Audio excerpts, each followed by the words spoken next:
വെളിപ്പാട് പുസ്തകം 1-ാം അധ്യായം 1-ാമത്തെ വാക്യത്തിലേക്ക് നമ്മുടെ ശ്രദ്ധയെ നമ്മൾ കേന്ദ്രീകരിക്കുകയാണ്. വെളിപ്പാട് പുസ്തകം 1-ാം അധ്യായം 1-ാമത്തെ വാക്യം. യേശു ക്രിസ്തുവിൻ്റെ വെളിപ്പാട് വേഗത്തിൽ സംഭവിപ്പാനുള്ളത് തൻ്റെ ദാസന്മാരെ കാണിക്കേണ്ടതിന് ദൈവം അത് അവന് കൊടുത്തു. മതി. യേശു ക്രിസ്തുവിൻ്റെ വെളിപ്പാട്. എല്ലാവരും കൂടെ ചേർന്ന ഉച്ചത്തിലൊന്ന് പറയാമോ? യേശു ക്രിസ്തുവിൻ്റെ വെളിപ്പാട്. ഒന്നുകൂടെ ഒന്ന് പറഞ്ഞേ. പോരാ, ശബ്ദമുയർത്തി ഒരിക്കൽ കൂടെ. യേശു ക്രിസ്തുവിൻ്റെ വെളിപ്പാട്. ആ ഒരൊറ്റ പദത്തിലാണ് ഇന്ന് രാത്രിയിൽ നമ്മുടെ ശ്രദ്ധ നമ്മൾ കേന്ദ്രീകരിക്കാനായിട്ട് പോകുന്നത്. യേശു ക്രിസ്തുവിൻ്റെ വെളിപ്പാട് എന്ന് പറയുമ്പോൾ അതിനെ 2 നിലകളിലാണ് നമ്മൾ വിലയിരുത്തേണ്ടത്. ഒന്ന്, യേശു ക്രിസ്തു നൽകിയ വെളിപ്പാട്. 2, യേശു ക്രിസ്തുവിനെ കുറിച്ചുള്ള വെളിപ്പാട്. യേശു ക്രിസ്തു നൽകിയ വെളിപ്പാട് എന്ന് പറയുമ്പോൾ എന്താണത്? അത് ടോട്ടലി എസ്കറ്റോളജിക്കലാണ്. വെളിപ്പാട് 4 നമ്മൾ വായിക്കുന്നുണ്ട്, ഇവിടെ കയറി വരിക, മേലാൽ സംഭവിപ്പാനുള്ളത് ഞാൻ നിങ്ങൾക്ക് കാണിച്ചു തരാം. അതാണ് യേശു ക്രിസ്തു നൽകിയ വെളിപ്പാട്, എസ്കറ്റോളജിയാണ്. 2, യേശു ക്രിസ്തുവിനെ കുറിച്ചുള്ള വെളിപ്പാട് എന്ന് പറയുമ്പോൾ അവിടുത്തെ ആളത്വത്തെക്കുറിച്ച്, അവിടുത്തെ നിത്യത്വത്തെക്കുറിച്ച്, അവിടുത്തെ വ്യക്തിത്വത്തെക്കുറിച്ച്, അവിടുത്തെ ഔന്നത്യത്തെക്കുറിച്ച്, അവിടുത്തെ ശ്രേഷ്ഠതയെക്കുറിച്ച് കർത്താവ് നൽകിയ വെളിപ്പാട്. ഞാൻ നിങ്ങളോട് പറയാം, പുതിയ നിയമത്തിൻ്റെ 27 പുസ്തകങ്ങളിൽ വെച്ച് വെളിപ്പാട് പുസ്തകത്തിലാണ് ക്രിസ്തു കേന്ദ്രീകൃത പ്രമേയങ്ങളുടെ ഉച്ചസ്ഥായി നമുക്ക് കാണാനായിട്ട് കഴിയുന്നത്. അതുകൊണ്ടാണ് ദൈവശാസ്ത്രകാരനായ ഹെൻറി തീസൺ യേശു ക്രിസ്തുവിൻ്റെയും അവൻ്റെ പ്രവൃത്തിയുടെയും വെളിപ്പാട് എന്ന് വെളിപ്പാട് പുസ്തകത്തെ വിളിച്ചിരിക്കുന്നത്. യേശു ക്രിസ്തുവിനെ കുറിച്ച് ഏതാണ്ട് 105-ൽ പരം നാമങ്ങൾ നമുക്ക് കാണാനായിട്ട് കഴിയും. ഹൗളിംഗ് ഒന്ന് ഒഴിവാക്കുക, ഹൈമിഡൂടെ ശകലം കുറച്ച്. യേശു ക്രിസ്തുവിനെ കുറിച്ച് ഏതാണ്ട് 105-ൽ പരം നാമങ്ങൾ നമുക്ക് കാണാനായിട്ട് കഴിയും.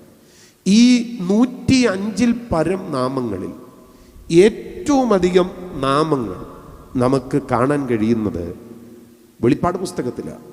ആദിയാണ്, അന്തമാണ്, ആൽഫയാണ്, ഇരുന്നവനാണ്, ഇരിക്കുന്നവനാണ്, ഇടയനാണ്, ഇടയശ്രേഷ്ഠനാണ്, ഇമ്മാനുവേലാണ്, ഉദയമാണ്, ഉദയനക്ഷത്രമാണ്. ഇങ്ങനെ അങ്ങോട്ട് തുടങ്ങി 105-ൽ പരം നാമങ്ങളിൽ വെച്ച് ഏറ്റവും അധികം നാമങ്ങൾ നമ്മൾ വെളിപ്പാട് പുസ്തകത്തിലാണ് കാണുന്നത്.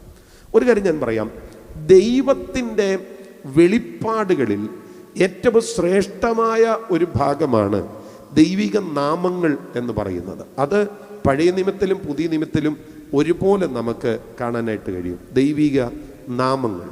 പഴയ നിയമത്തിൽ നമ്മൾ പിതാവാം ദൈവത്തെ കുറഞ്ഞത് 4 പ്രധാനപ്പെട്ട നാമങ്ങളിലാണ് കാണുന്നത്. എൽ എന്നതൊരു നാമമാണ്, യാഹുവേ എന്നതൊരു നാമമാണ്, അത് കഴിഞ്ഞിട്ട് അഡോണായി എന്നതൊരു നാമമാണ്. അപ്പോൾ തന്നെ പിതാവ് എന്ന് പറയുന്നത് ഒരു നാമമാണ്. ഈ നാമങ്ങൾ മാത്രമല്ല, ഈ നാമങ്ങളോട് ചേർത്ത് കോമ്പൗണ്ട് നെയിംസുകൾ ധാരാളം നമുക്ക് കാണാനായിട്ട് കഴിയും. എൽ എന്ന വാക്കിനോട് ചേർന്ന് പല കോമ്പൗണ്ട് നെയിംസുകളുണ്ട്. El Olam, El Elohim, El Shaddai, El Elyon, ഇങ്ങനെ അങ്ങോട്ട് തുടങ്ങി പല നാമങ്ങൾ. യാഹുവേ എന്ന നാമത്തോട് ചേർത്ത് പല കോമ്പൗണ്ട് നെയിംസുകളുണ്ട്. സംഘടിത നാമങ്ങൾ എന്നതിനെ വിളിക്കാം. ജഹോവ ജൈറെ, ജഹോവ ഷമ്മ, ജഹോവ സിദ്ധക്കനു, ജഹോവ മെഖ്ദേശ്, ജഹോവ റാഫ, ജഹോവ റൂഫി, ജഹോവ ഷമ്മ. അപ്പോൾ ഇങ്ങനെ പല നാമങ്ങൾ. ജഹോവ ജൈറെ, യഹോവ ഇരേ എന്ന് പറയുമ്പോൾ നമ്മൾ മനസ്സിലാക്കുകയാണ് അവിടുന്ന് കരുതുന്ന ദൈവമാണ്. ജഹോവ നിസി എന്ന് പറയുമ്പോൾ നമ്മൾ മനസ്സിലാക്കുകയാണ് പരാജയത്തിൻ്റെ സമയങ്ങളിൽ എൻ്റെ ദൈവം എനിക്ക് ജയത്തിൻ്റെ കൊടിയാണ്. ജഹോവ റാഫ എന്ന് പറയുമ്പോൾ നമ്മൾ അറിയുന്ന കാര്യം, രോഗിയാണോ? എൻ്റെ ദൈവം സൗഖ്യദായകനാണ്. ജഹോവ റോഫി എന്ന് പറയുമ്പോൾ നമ്മൾ അറിയുന്നത് എൻ്റെ ദൈവം കൂരിരുളിൻ്റെ താഴ്വരയിൽ എന്നെ നടത്തുന്ന ഇടയനാണ്. ഇങ്ങനെ ദൈവത്തെക്കുറിച്ചുള്ള പല നാമങ്ങൾ പഴയ നിയമത്തിൽ കാണാം. ഇതുപോലെ തന്നെ ദൈവത്തെക്കുറിച്ചുള്ള ക്രിസ്തു കേന്ദ്രീകൃതമായ ഒട്ടനവധി നാമങ്ങൾ നമ്മൾ പുതിയ നിയമത്തിൽ കാണുന്നുണ്ട്. ഞാൻ നിങ്ങളോട് പറയാം, ഓരോ നാമങ്ങളും നമ്മൾ അറിയുമ്പോൾ ദൈവത്തെക്കുറിച്ചുള്ള കൂടുതൽ കൂടുതൽ വിവരങ്ങൾ നമ്മൾ തിരിച്ചറിയുകയാണ്. ഇപ്പോൾ എന്നെ ഒരാൾ പാസ്റ്റർ എന്ന് വിളിച്ചാൽ അതിൻ്റെ അർത്ഥം എന്നെക്കുറിച്ച് പരിചയമില്ലാത്ത ഒരു കൂട്ടർ അറിയുകയാണ്, ഇദ്ദേഹം ഒരു പാസ്റ്ററാണ്.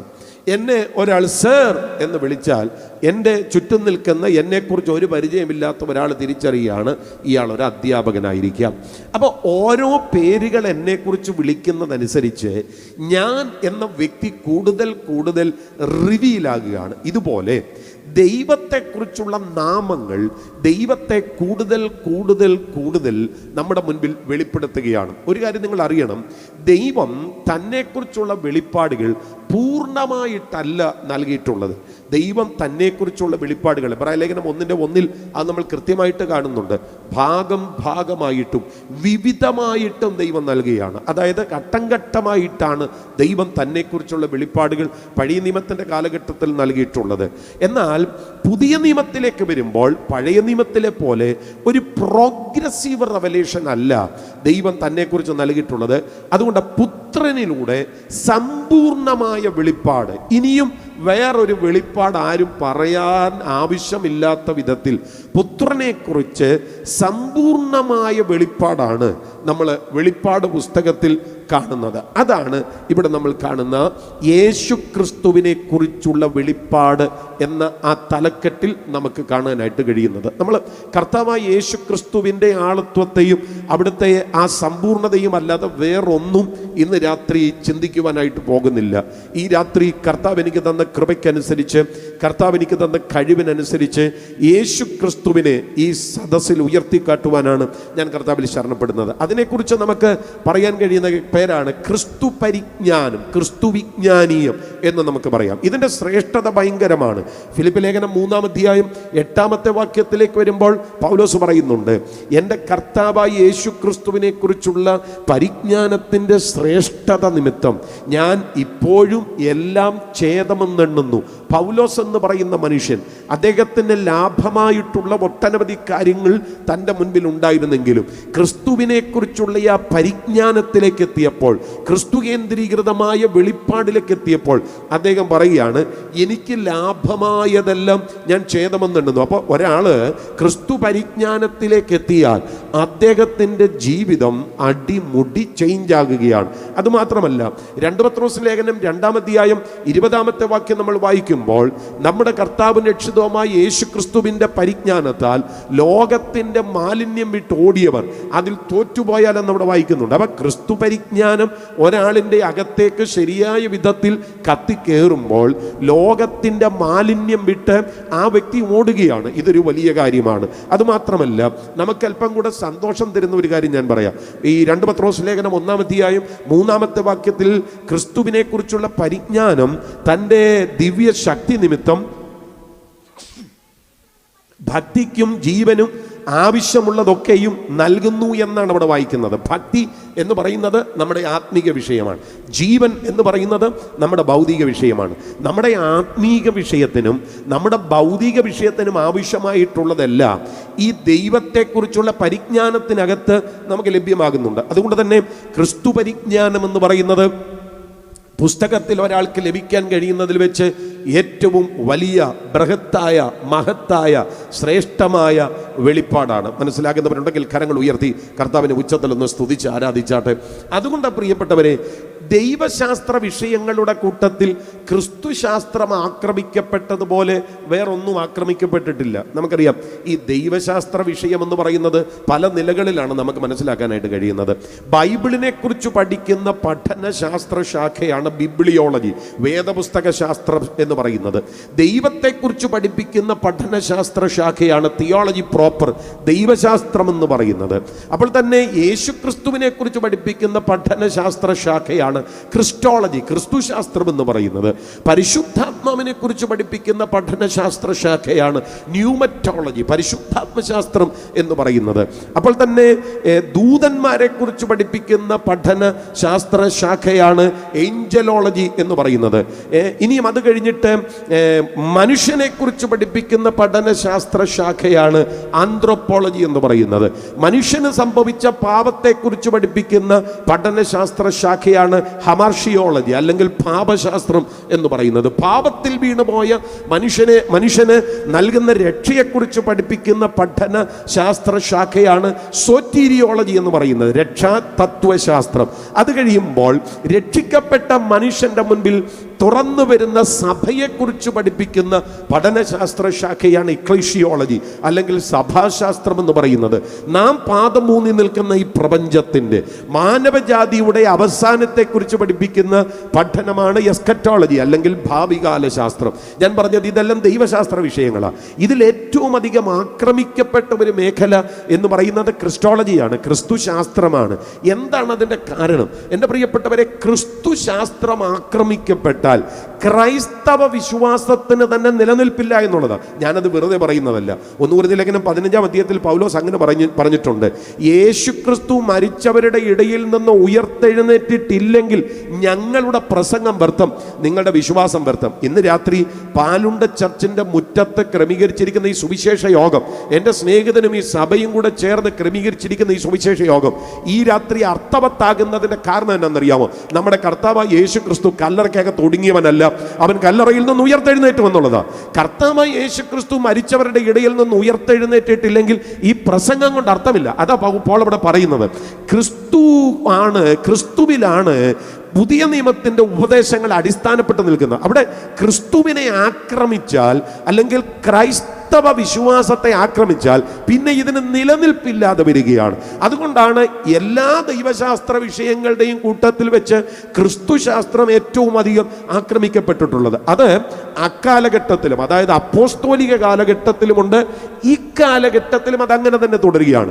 അപ്പോസ്തോലിക കാലഘട്ടം എന്ന് പറയുമ്പോൾ യേശുക്രിസ്തുവിന്റെ ആളത്വത്തിനെതിരെ, നിത്യത്വത്തിനെതിരെ, വ്യക്തിത്വത്തിനെതിരെ, യേശുക്രിസ്തുവിന്റെ ദൈവത്വത്തിനെതിരെ ഒട്ടനവധി ചിന്താപീഠങ്ങൾ ഉണ്ടായിട്ടുണ്ട്. നോസ്റ്റിസിസം അതിന്റെ ഒരു ഭാഗമാണ്, യൂത്തിക്കായനിസം അതിന്റെ ഒരു ഭാഗമാണ്, എബിയോനിസം അതിന്റെ ഒരു ഭാഗമാണ്, ഡോസറ്റിസിസം അതിന്റെ ഒരു ഭാഗമാണ്. ഇങ്ങനെ പല പല പല പല ചിന്താപീഠങ്ങൾ ആ കാലഘട്ടത്തിൽ ഉണ്ടായിട്ടുണ്ട്. എൻ്റെ പ്രിയപ്പെട്ടവരെ, ഇന്നും അത് തുടരുന്നുണ്ട്. അതിനൊന്നും ഒരു മാറ്റവും ഉണ്ടായിട്ടില്ല. ഇന്നും ആ കാര്യം ഇങ്ങനെ തുടരുകയാണ്. യേശുക്രിസ്തുവിനെ സംബന്ധമായ വിഷയങ്ങളെ, യേശുക്രിസ്തുവിന്റെ ദൈവത്വത്തെ നിരന്തരമായി ആക്രമിക്കുകയാണ്. നമ്മുടെ ഇടയിൽ ഒരു സമൂഹമുണ്ടല്ലോ, റസൽ മതക്കാരെന്നാ വിളിക്കുന്നത്, അല്ലെങ്കിൽ യഹോവ സാക്ഷികൾ എന്ന് വിളിക്കാം. യേശുക്രിസ്തുവിനെ കുട്ടി ദൈവം എന്നാണ് അവർ പറയുന്നത്. യേശുക്രിസ്തു ക്രിയേറ്റർ അല്ല, യേശുക്രിസ്തു ക്രിയേഷൻ ആണെന്നാണ് പറയുന്നത്. എന്താ അതിന്റെ കാരണം? ആ ക്രൈസ്തവ വിശ്വാസത്തിന്റെ അടിത്തറയെ തകർക്കുക എന്നുള്ളതാണ്. ഞാൻ പറഞ്ഞത്, യേശുക്രിസ്തുവിനെ ഒരു പ്രവാചകനായോ, യേശുക്രിസ്തുവിനെ ഒരു സാമൂഹിക പരിഷ്കർത്താവായോ, യേശുക്രിസ്തുവിനെ ഒരു റബ്ബിയായോ, യേശുക്രിസ്തുവിനെ കേവലം ഒരു ചരിത്ര പുരുഷനായോ, യേശുക്രിസ്തുവിനെ ഒരു സാമൂഹിക പരിഷ്കർത്താവായോ, യേശുക്രിസ്തുവിനെ ഇങ്ങേയറ്റം ഒരു സോഷ്യലിസ്റ്റായോ ഒക്കെ ഉയർത്തിക്കാട്ടാൻ ആളുകൾക്ക് യാതൊരുവിധ മടിയുമില്ല. ഒരു നല്ല മനുഷ്യ സ്നേഹി എന്ന് പറയാം, ഒരു നല്ല സാമൂഹിക പരിഷ്കരണത്തിന് വേണ്ടി അത്യധ്വാനം ചെയ്ത ഒരു വ്യക്തി എന്ന് പറയാൻ ആർക്കും മടിയൊന്നുമില്ല. പക്ഷെ യേശുക്രിസ്തു ദൈവമാണെന്ന് പറയുമ്പോൾ ചില ആളുകൾക്ക് നല്ല ബുദ്ധിമുട്ടുണ്ട്. പക്ഷേ ഞാൻ നിങ്ങളോട് പറയാം, അക്കാലഘട്ടം തൊട്ട് ഇക്കാലഘട്ടം വരെ യേശുക്രിസ്തുവിന്റെ ആളത്വത്തിനും നിത്യത്വത്തിനും വ്യക്തിത്വത്തിനുമെതിരെ എത്ര തന്നെ ആക്രമണങ്ങൾ ഉണ്ടായാലും ഇന്നും ഈ വിശ്വാസം ഒരു ജൈത്രയാത്രയിലാണ്. കരങ്ങൾ ഉയർത്തിപ്പിടിച്ച് കർത്താവിനെ നന്ദിയോടൊന്ന് സ്തുതിച്ചാട്ടെ. അതുകൊണ്ട് ഇന്ന് രാത്രി എൻ്റെ പ്രിയപ്പെട്ടവരെ, ക്രിസ്തു കേന്ദ്രീകൃത പ്രമേയം ഈ യോഗത്തിന്റെ പ്രഥമ ദിവസത്തിൽ അവതരിപ്പിക്കുന്നതിൽ എനിക്ക് അഭിമാനമാണ്. ഈ രാത്രി നമുക്ക് ഉയർത്താൻ ഇവിടെ ആരെങ്കിലും ഉണ്ടെങ്കിൽ അത് കർത്താവായ യേശുക്രിസ്തുവാണ്. എന്തിനാണ് പോൾസൺ ബ്രദറും എന്തിനാണ് ബ്രദർ ജോസും പാടാനായിട്ട് ഇവിടെയുള്ള കുഞ്ഞുങ്ങളോടൊപ്പം ഇവിടെ വന്നു ചേർന്നത്? എന്തിനാണ് ഈ ശബ്ദ സംവിധാനം ഇവിടെ ക്രമീകരിച്ചിട്ടുള്ളത്? എന്തിനാണ് ഈ പന്തലും ലൈറ്റും എല്ലാം ഇവിടെ ക്രമീകരിച്ചിട്ടുള്ളത്? പറഞ്ഞിട്ടുള്ളത് ഒറ്റ വ്യക്തിയെ കുറിച്ച് പറയാൻ വേണ്ടിയാ. അത് കർത്താവായ യേശു ക്രിസ്തുവാണ്. ഹല്ലേലൂയ. ഇന്ന് രാത്രി അതല്ലാതെ വേറെ ഒന്നും പറയുവാൻ ഞാൻ തുനിയുന്നില്ല. ഞാൻ പറഞ്ഞത് വെളിപ്പാട് പുസ്തകത്തിലാണ് ഈ കാര്യം വളരെ ശ്രേഷ്ഠമായി രേഖപ്പെടുത്തിയിരിക്കുന്നത്. ഞാനതിൻ്റെ പ്രഥമ ഭാഗത്തേക്ക് വരാൻ പോവുകയാണ്. നിങ്ങൾ വെളിപ്പാട് പുസ്തകം 1-ാം അധ്യായം ഒന്ന് തുറന്നു വെച്ചേക്കണം. 1-ാം അധ്യായത്തിൻ്റെ 4-ാമത്തെ വാക്യം തൊട്ട് കുറഞ്ഞത് 7-ാമത്തെ വാക്യം വരെ ഈ രാത്രി ചിന്തിച്ച് ധ്യാനിച്ചു പോകണമെന്നാണ് ഞാൻ ആഗ്രഹിക്കുന്നത്. എല്ലാ വിഷയങ്ങളുമല്ല, യേശു ക്രിസ്തുവിനെ കുറിച്ച് പറയുന്ന വാക്കുകൾ മാത്രം. പറ്റുമെങ്കിൽ നിങ്ങൾ എല്ലാവരും ബൈബിൾ തുറന്നു വെക്കണം. ഒരു നോട്ട് ബുക്ക് നിങ്ങളുടെ കയ്യിലുണ്ടെങ്കിൽ അതൊന്ന് തുറന്നു വെച്ചേക്കണം. അത്യാവശ്യം ഒന്ന് എഴുതാൻ, അത്യാവശ്യം ഒന്ന് വരയ്ക്കാനൊക്കെ അത് ഉപകാരപ്പെടും. ആത്മീകന്റെ ലക്ഷണമാണത്. 4-ാമത്തെ വാക്യത്തിലേക്ക് നോക്കി. ഇരിക്കുന്നവനും ഇരുന്നവനും വരുന്നവനും. യേശു ക്രിസ്തുവിനെ കുറിച്ച് 3 നാമങ്ങളാണ് ഇവിടെ പറഞ്ഞിരിക്കുന്നത്. ഞാൻ ആ വാക്യം തുടക്കം തൊട്ട് വായിക്കാം. യോഹന്നാൻ ആസിയിലെ 7 സഭകൾക്കും എഴുതുന്നത്. ഇരിക്കുന്നവനും ഇരുന്നവനും വരുന്നവനുമായവങ്കിൽ നിന്ന്. അവിടെ ഇരിക്കുന്നവൻ നാമമാണ്, ഇരുന്നവൻ നാമമാണ്, വരുന്നവൻ നാമമാണ്. ഇരിക്കുന്നവൻ, ഇരുന്നവൻ, വരുന്നവൻ. ഞാൻ അതിനെ കാലക്രമത്തിൽ പറയാൻ പോവുകയാണ്. ഇരുന്നവൻ ഇന്നലെ, ഇരിക്കുന്നവൻ ഇന്ന്, വരുന്നവൻ നാളെ. ഈ വാക്യം നമ്മോട് പറയുന്ന കൃത്യമായ വെളിപ്പാട് എന്നാണെന്നറിയാമോ? യേശു ക്രിസ്തു ഒരു കാലഘട്ടത്തിൽ മാത്രം ഉണ്ടായിരുന്നവനല്ല. ഇരുന്നവനാണ്, അവിടുന്ന് ഇന്നലെ ഉണ്ടായിരുന്നു. ഇരിക്കുന്നവനാണ്, അവിടുന്ന് ഇന്നുണ്ട്. വരുന്നവനാണ്, അവിടുന്ന് നാളെ ഉണ്ട്. ഒറ്റ വാക്കിൽ പറഞ്ഞാൽ സകല കാലത്തിലും തുടരുന്നവനാണ് കർത്താവായ യേശു ക്രിസ്തു.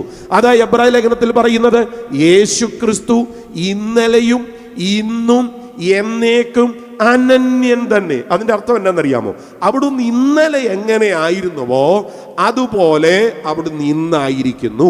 അവിടുന്ന് ഇന്ന് എങ്ങനെ ആയിരിക്കുന്നുവോ അതുപോലെ തന്നെ അവിടുന്ന് നാളെയും ആയിരിക്കുന്നു. ഇതേ ആശയം ഉൾക്കൊള്ളുന്ന കുറഞ്ഞത് 2 വാക്യങ്ങളുടെ വെളിപ്പാട് പുസ്തകത്തിൽ നമുക്ക് കൃത്യമായിട്ട് കാണാൻ കഴിയുന്നുണ്ട്. 1-ാം അധ്യായം 8-ാമത്തെ വാക്യം നിങ്ങൾ ശ്രദ്ധിച്ച്.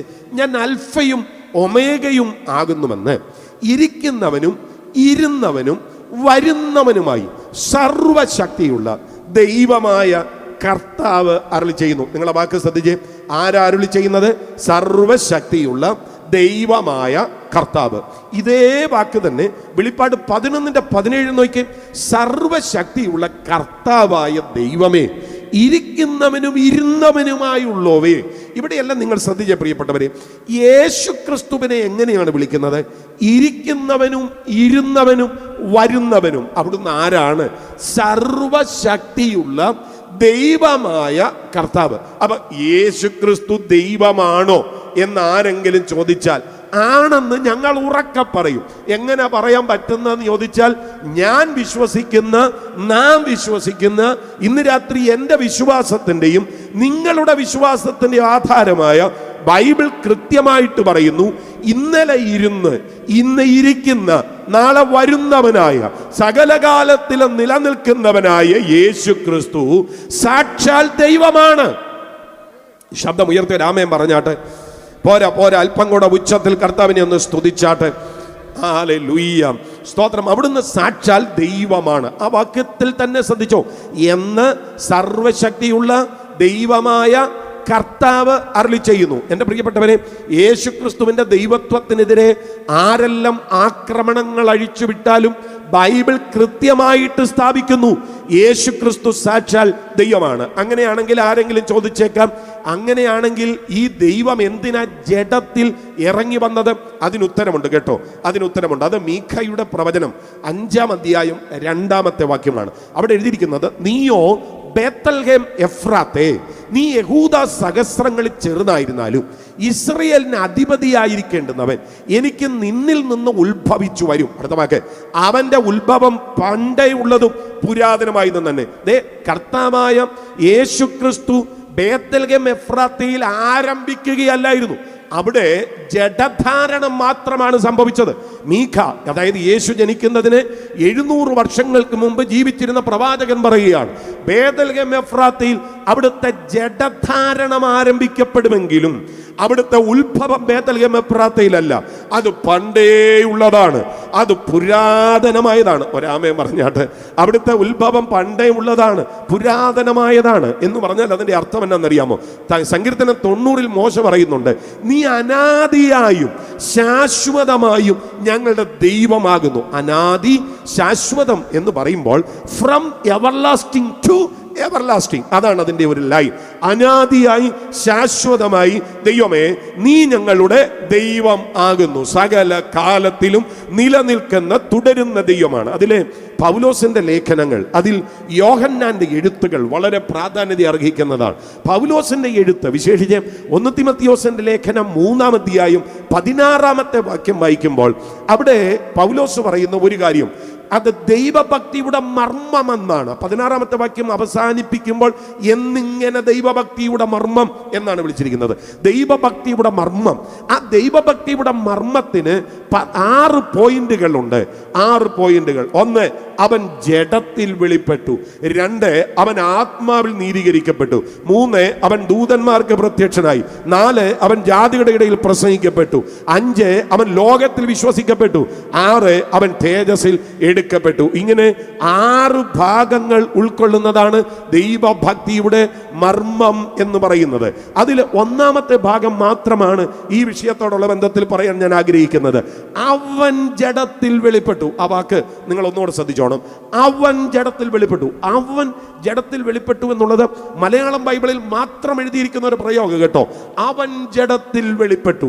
ആരെങ്കിലും ബൈലിംഗൽ ബൈബിൾ യൂസ് ചെയ്യുന്നുണ്ടെങ്കിൽ, ദ്വിഭാഷ ബൈബിൾ യൂസ് ചെയ്യുന്നുണ്ടെങ്കിൽ, നിങ്ങളുടെ കയ്യിൽ ഒരു ഇംഗ്ലീഷ് ബൈബിളിന്റെ ഒരു ആപ്പ് നിങ്ങളുടെ ഫോണിനകത്തുണ്ടെങ്കിൽ നിങ്ങൾ അതൊന്ന് തുറന്നു നോക്കിയേ. അവിടെ അവൻ ജഡത്തിൽ വെളിപ്പെട്ടു എന്നല്ല എഴുതിയിരിക്കുന്നത്, God was manifest in the flesh എന്നാണ്. അപ്പൊ ആരാണ് ബേത്ലഹേം എഫ്രാത്തയിൽ ജനിച്ചിരിക്കുന്നത്? God was manifest in the flesh. ദൈവം ജഡത്തിൽ വെളിപ്പെട്ടു. ഒരാമയും പറഞ്ഞാട്ട് പോരാ, ശബ്ദം ഉയർത്തി. ആരാ വെളിപ്പെട്ടിരിക്കുന്നത്?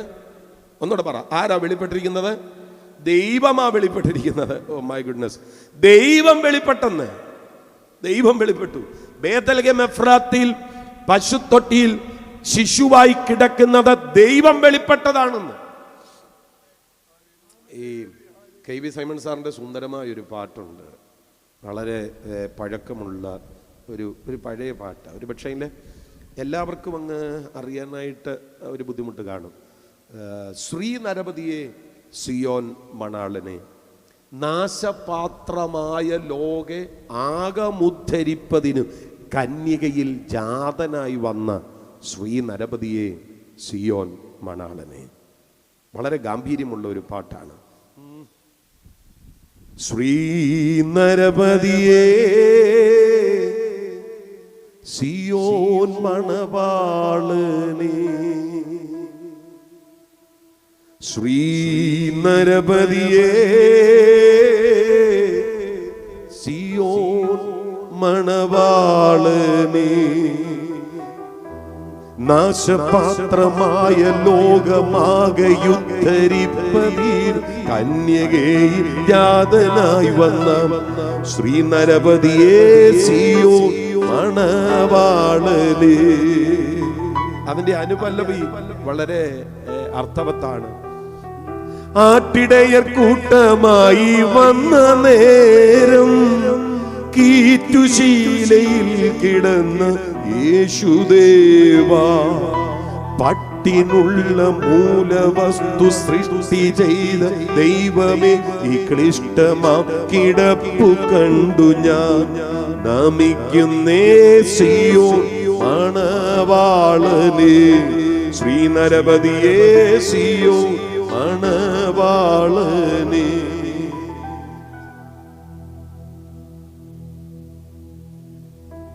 ആ വാക്ക് നിങ്ങൾ ശ്രദ്ധിച്ചേ.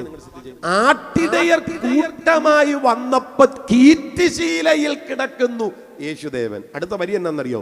പട്ടിനുള്ള മൂലവസ്തു സൃഷ്ടി ചെയ്ത ദൈവമേ, ഈ ക്ലിഷ്ടമാം കിടപ്പു കണ്ടു ഞാൻ നമിക്കുന്നേ. അപ്പോ കർത്താവായ യേശു ക്രിസ്തു ജഡത്തിൽ അവതരിച്ചു എങ്കിലും ബൈബിൾ കൃത്യമായിട്ട് പറയുന്നു ദൈവം ജഡത്തിൽ അവതരിച്ചതാണ്. ഒരു നല്ല ഹല്ലേലൂയ പറഞ്ഞാട്ട് ഓരോ ശബ്ദം ഉയർത്തി ഒരിക്കൽ കൂടെ. നിങ്ങളുടെ കോട്ടയം മലയാളം മനസ്സിലാകുന്നില്ലേ? ഉണ്ടെങ്കിൽ ഉച്ചത്തിൽ ഒന്നുകൂടെ കർത്താവിനെ ഒന്ന് മഹത്വപ്പെടുത്തിയാട്ട് ഈ ഉള്ളത് പറയാം. നമ്മുടെ ആളുകൾ ഒന്ന് നന്നായിട്ടൊന്ന് കൈയടിക്കുകയോ ഒന്ന് സന്തോഷിക്കുകയോ ഒക്കെ ചെയ്യണമെങ്കിൽ രണ്ട് പോരാട്ടമൊക്കെ പറയണം. അങ്ങനെ സ്തോത്രം. യേശുക്രിസ്തുവിൻ്റെ വ്യക്തിത്വത്തെയും ആളത്വത്തെയും ദൈവത്വത്തെയും ഒക്കെ പറയുമ്പോൾ ആരാധിക്കാത്ത പുള്ളികളും ആരാധിക്കണമെങ്കിൽ ഓലമടലുകൾ ഒടിഞ്ഞു വീഴുന്നത് പോലെ, പച്ചലയിൽ പച്ചപ്പുഴ് പറ്റിപ്പിടിച്ചിരിക്കുന്നത് പോലെ നിനക്കെതിരെ നിൽക്കുന്ന ചില പൂരുകൾ എന്നൊക്കെ പറഞ്ഞാൽ അങ്ങ് ആരാധിച്ച് കളയും. ആരാധിക്കേണ്ടത് സത്യത്തിൽ യേശുവിനെ കുറിച്ച് കേൾക്കുമ്പോഴാണ്. വേറെ എവിടെ ആരാധിക്കാനാണ് പറയാറ്? കർത്താവിനെ കുറിച്ച് കേൾക്കുമ്പോഴാണ് ആരാധിക്കേണ്ടത്. ഞാൻ നിങ്ങളോട് പറയാം, വെളിപ്പാട് പുസ്തകം 5-ാം അധ്യായത്തിൽ ഒരു ആരാധനയുണ്ട് കേട്ടോ. അറുക്കപ്പെടുന്നത് പോലെ കുഞ്ഞാട് നിൽക്കുന്നത് കണ്ടു. യഹൂദ ഗോത്രത്തിലെ സിംഹത്തെ കാണാനാണ് മൂപ്പൻ തിരിഞ്ഞു നോക്കിയത്. പക്ഷേ അവിടെ അറുക്കപ്പെട്ട കുഞ്ഞാടിനെ കണ്ടപ്പോൾ 24 മൂപ്പന്മാരും ജീവികളും എന്താ ചെയ്തതെന്നറിയോ? അവരുടെ കിരീടങ്ങളെ താഴെയിട്ട് അവരുടെ സിംഹാസനങ്ങളിൽ നിന്ന് താഴെ ഇറങ്ങി വീണ് കിടന്നിട്ട് അങ്ങ് ആരാധിക്കുക. പറഞ്ഞ എന്നാന്നറിയാമോ? കുഞ്ഞാടേ, നീ അറുക്കപ്പെട്ടു. നിന്റെ രക്തം കൊണ്ട് സകല ജാതിയിലും സകല ഗോത്രത്തിലും സകല ഭാഷയിലും സകല വംശങ്ങളിലുമുള്ളവരെ നീ നിനക്കായി വിലയ്ക്ക് വാങ്ങി. ഹല്ലേലൂയ. സ്വർഗത്തിലെ ആരാധനയുടെ കേന്ദ്രം അതായിരിക്കും. നമ്മൾ ചെല്ലുമ്പോൾ അവിടുത്തെ ആരാധന വിഷയം അതായിരിക്കും. ഒരു നല്ല ഹല്ലേലൂയ പറഞ്ഞാട്ടെ. My goodness, hallelujah. നമ്മൾ ആരാധിക്കേണ്ടത് വാസ്തവത്തിൽ യേശു ക്രിസ്തുവിനെ കുറിച്ച് കേൾക്കുമ്പോഴാണ്. അപ്പോ ദൈവം ജഡത്തിലിറങ്ങി വന്നതാണ് കർത്താവായ യേശു ക്രിസ്തു. മറക്കരുത്, ദൈവം ജഡത്തിലിറങ്ങി വന്നതാണ് കർത്താവായ യേശു ക്രിസ്തു. അതാണ് പോൾ പറയുന്നത്. ദൈവം എന്ന് പറയുമ്പോൾ അതിനെക്കുറിച്ച് യോഹന്നാൻ പറയുന്നത് കൂടെ ഞാൻ കണക്ട് ചെയ്യാം കേട്ടോ. യോഹന്നാന്റെ സുവിശേഷം 1-ാം അധ്യായം 1-ാമത്തെ വാക്യം നിങ്ങൾ മറക്കരുത്.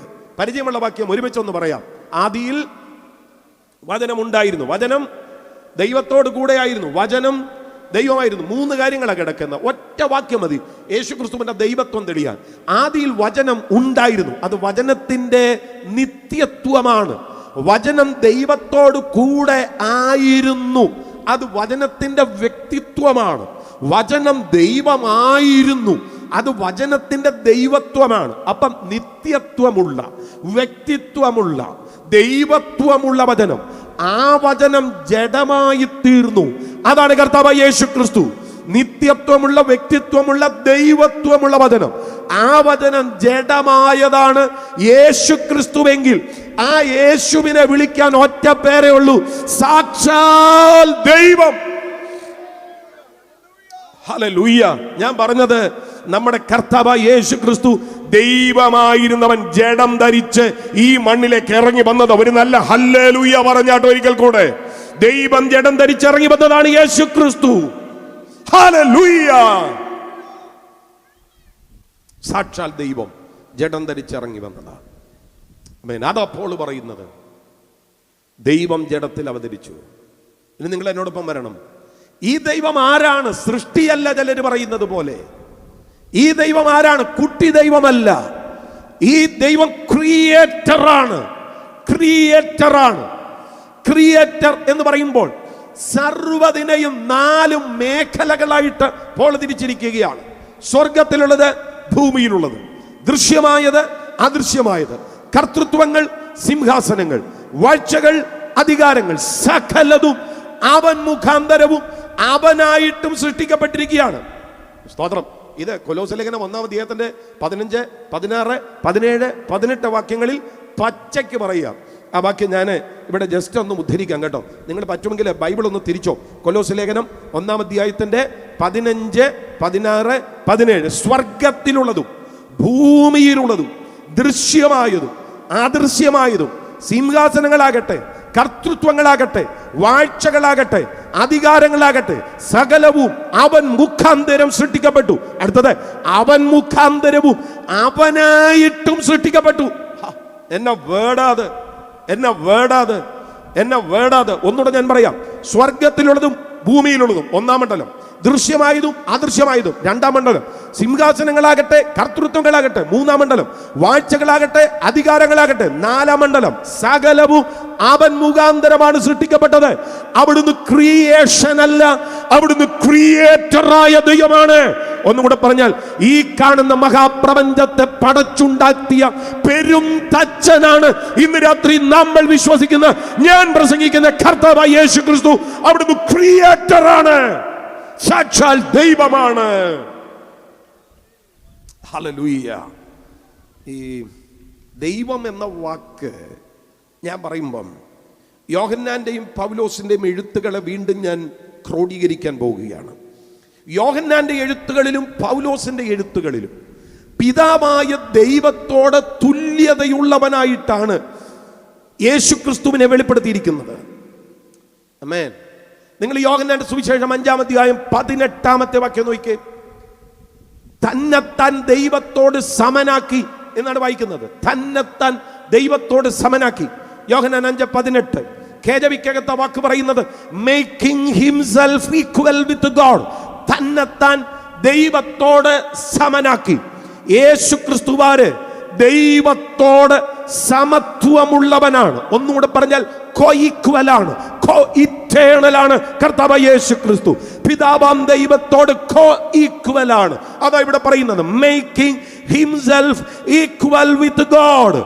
ദൈവത്തോട് കോ-ഈക്വലാണ്, കോ-ഇറ്റേണലാണ് കർത്താവായ യേശുക്രിസ്തു. അത് ഇവിടെ മാത്രം പറയുന്ന വാക്യമല്ല.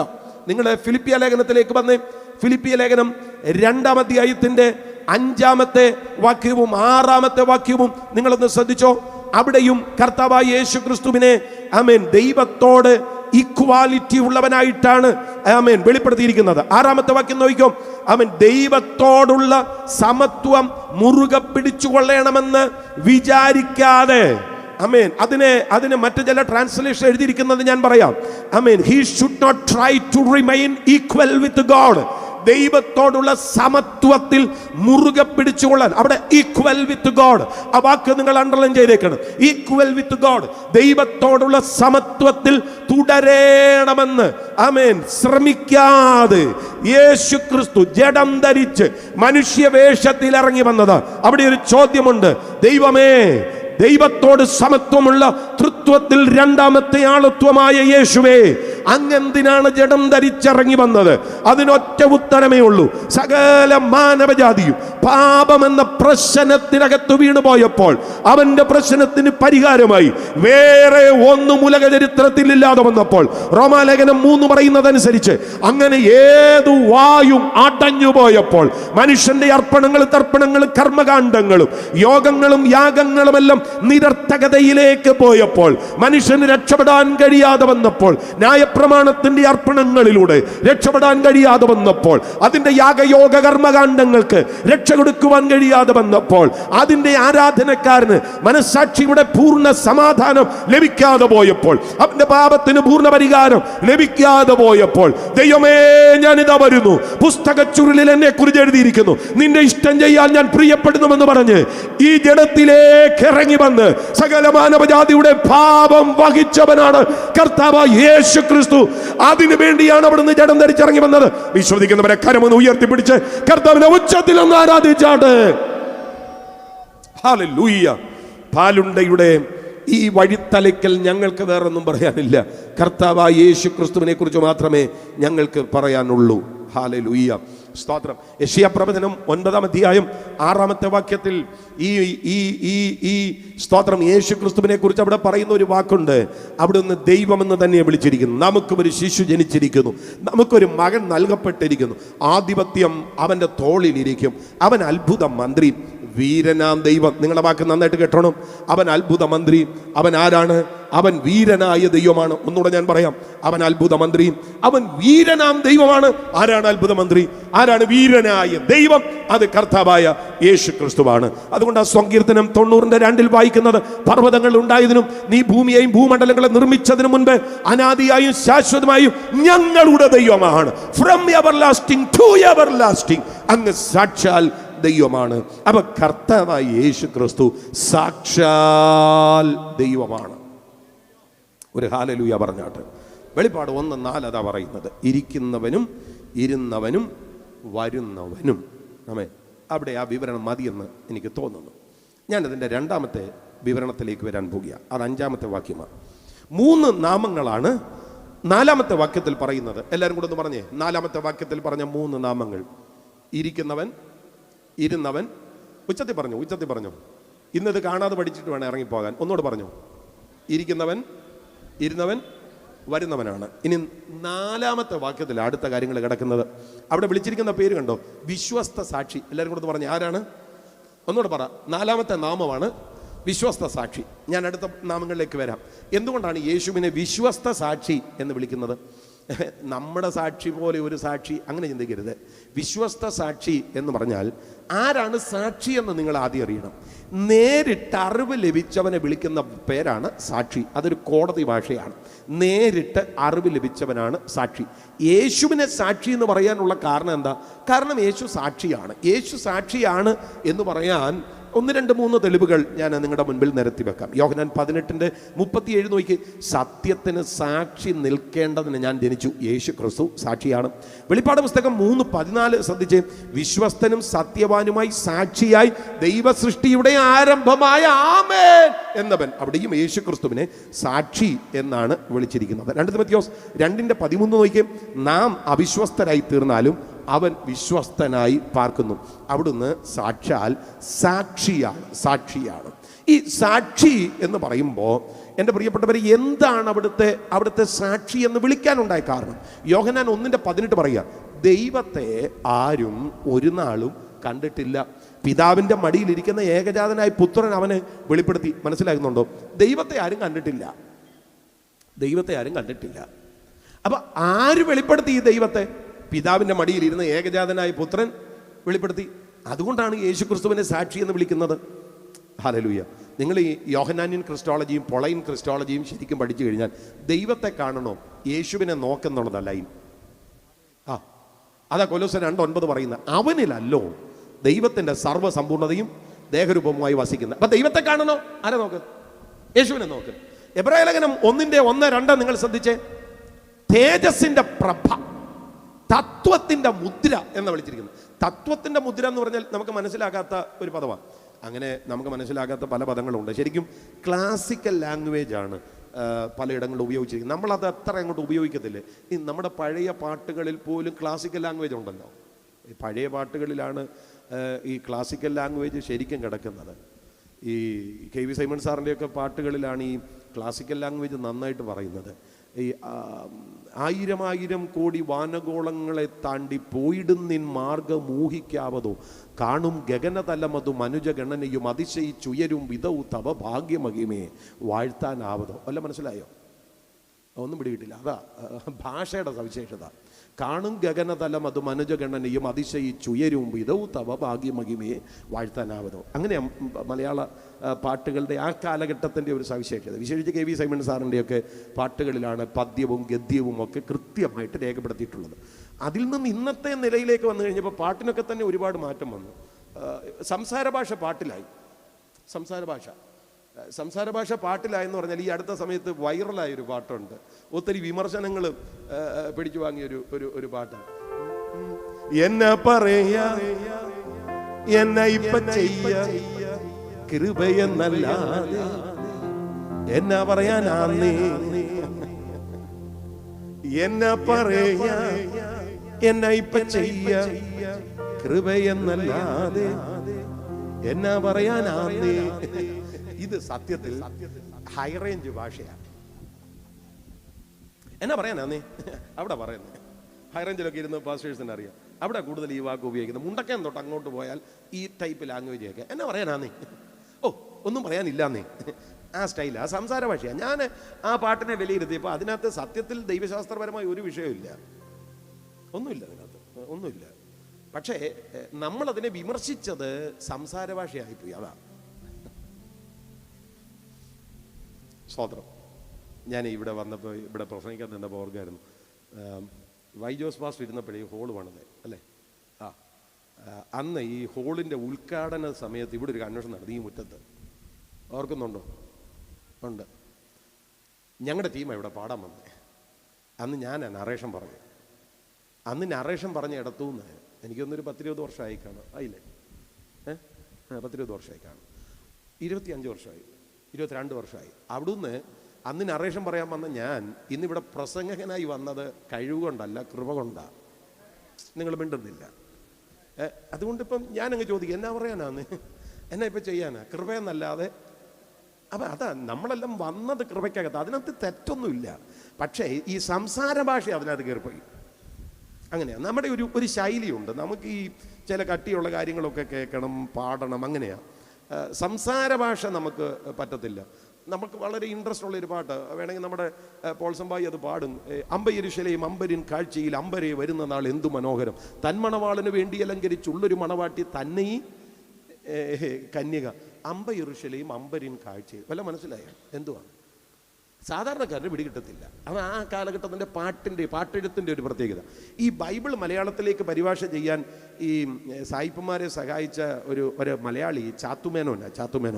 അദ്ദേഹത്തിൻ്റെ ഭാഷാ പണ്ഡിതനാണ് ചാത്തുമേനോൻ. കോട്ടയം തഹസീൽദാരായിരിക്കുമ്പോൾ ജോലി രാജിവെച്ചിട്ടാണ്, ജോലിയിൽ നിന്ന് ലീവ് എടുത്തിട്ടാണ് അദ്ദേഹം ബൈബിൾ പരിഭാഷ ചെയ്യാനായിട്ട് ഇവരുടെ കൂടി ചേർന്നത്. പിന്നത്തേതിൽ അദ്ദേഹത്തിൻ്റെ ജോലി നഷ്ടപ്പെട്ടു. അത് വേറൊരു കാര്യം.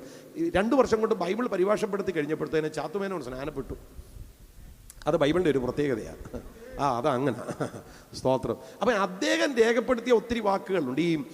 ഈ അപ്പോസ്തല പ്രവൃത്തിക്കകത്ത് ഈ പട്ടണമേനവൻ എന്ന് പറയുന്ന ഒരു വാക്കുണ്ട്. പട്ടണമേനവൻ നിങ്ങൾ എപ്പോഴേലും പറഞ്ഞിട്ടുണ്ടോ? എവിടെ പോവാ? ഞാൻ നിലമ്പൂർ വരെ പോവാ, പട്ടണമേനവനെ ഒന്ന് കാണണം പറഞ്ഞിട്ടുണ്ടോ? ഇല്ല. പട്ടണമേനവൻ എന്ന് പറഞ്ഞു കഴിഞ്ഞാൽ ടൗൺ ക്ലർക്ക് എന്ന്. അപ്പോൾ നമ്മൾ പഞ്ചായത്ത് സെക്രട്ടറി എന്നൊക്കെ പറയത്തില്ലേ, അത് തന്നെ സംഭവം, പട്ടണമേനവൻ. പക്ഷേ അത് അദ്ദേഹത്തിൻ്റെ ഒരു ഭാഷയാണ്. ഈ എബ്രായലേഖനം 9-ാം അധ്യായത്തിൽ പശുഭസ്മം എന്ന് പറയുന്ന ഒരു വാക്കുണ്ട്. പശുഭസ്മം നമ്മൾ ചിന്തിക്കുന്നത് ഏതാണ്ട് ഭസ്മമാണ്, അല്ലെന്നേ. അതിനെ ഒരു ദിവ്യത്വമൊക്കെ കൊടുത്ത് അദ്ദേഹം എഴുതിയത്. സത്യത്തിൽ യാഗപീഠത്തിൽ യാഗമാക്കപ്പെട്ട കാളയുടെ വെണ്ണീറെന്നാണ് അതിൻ്റെ KJV ട്രാൻസ്ലേഷൻ. അതാ യാഗപീഠത്തിൽ കിടക്കുന്ന യാഗമാക്കപ്പെട്ട വെണ്ണീർ. പക്ഷെ അതിനെ അദ്ദേഹം എഴുതിയപ്പോൾ പശുഭസ്മം എന്ന് എഴുതിയെന്ന് മാത്രമേ ഉള്ളൂ. ഇതുപോലെയാ തേജസ്സിന്റെ പ്രഭ, തത്വത്തിന്റെ മുദ്ര എന്ന് പറഞ്ഞാൽ നമുക്ക് പിടികിട്ടത്തില്ല. അതിന്റെ കൃത്യമായ മലയാളം എന്ന് പറഞ്ഞാൽ സാക്ഷാൽ ആളത്വത്തിന്റെ സ്വരൂപം എന്നാണ്. ആരാ സാക്ഷാൽ ആളത്വം? ദൈവമാണ്. ആ ദൈവത്തിന്റെ സ്വരൂപമാണ് യേശുക്രിസ്തു. അതാ പറയുന്നത്, ദൈവത്തെ കാണണോ യേശുവിനെ നോക്ക്.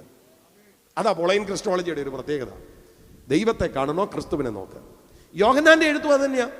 ഞാനും പിതാവും, ഒന്നിച്ചു പറ, ഞാനും പിതാവും എന്നെ കണ്ടവൻ. അതാണ് അതിൻ്റെ ഒരു സവിശേഷത. അങ്ങനെയാ അത് പോകുന്നത്. ഞാനും പിതാവും ഒന്നാകുന്നു. ഹല്ലേലൂയ. അപ്പോൾ ഇവിടെ വിശ്വസ്ത സാക്ഷി എന്ന് പറയുമ്പോൾ പിതാവിൻ്റെ മടിയിലിരിക്കുന്ന പുത്രൻ മാത്രമേ ദൈവത്തെ കണ്ടിട്ടുള്ളൂ. ആ ദൈവത്തെ പുത്രൻ ഈ മണ്ണിൽ വെളിപ്പെടുത്തി. അതാണ് വിശ്വസ്ത സാക്ഷി. ആമേൻ. അടുത്തൊരു വാക്ക് എന്നാണെന്നറിയോ? വെളിപ്പാട് പുസ്തകം 1-ാം അധ്യായം 4-ാമത്തെ വാക്യം 5-ാമത്തെ വാക്യം നോക്കി. വിശ്വസ്ത സാക്ഷി മരിച്ചവരിൽ നിന്ന്, അതെന്നാ വാക്ക്? മരിച്ചവരിൽ നിന്ന് ആദ്യജാതൻ. യേശുവാണോ മരിച്ചവരിൽ നിന്ന് ആദ്യജാതൻ?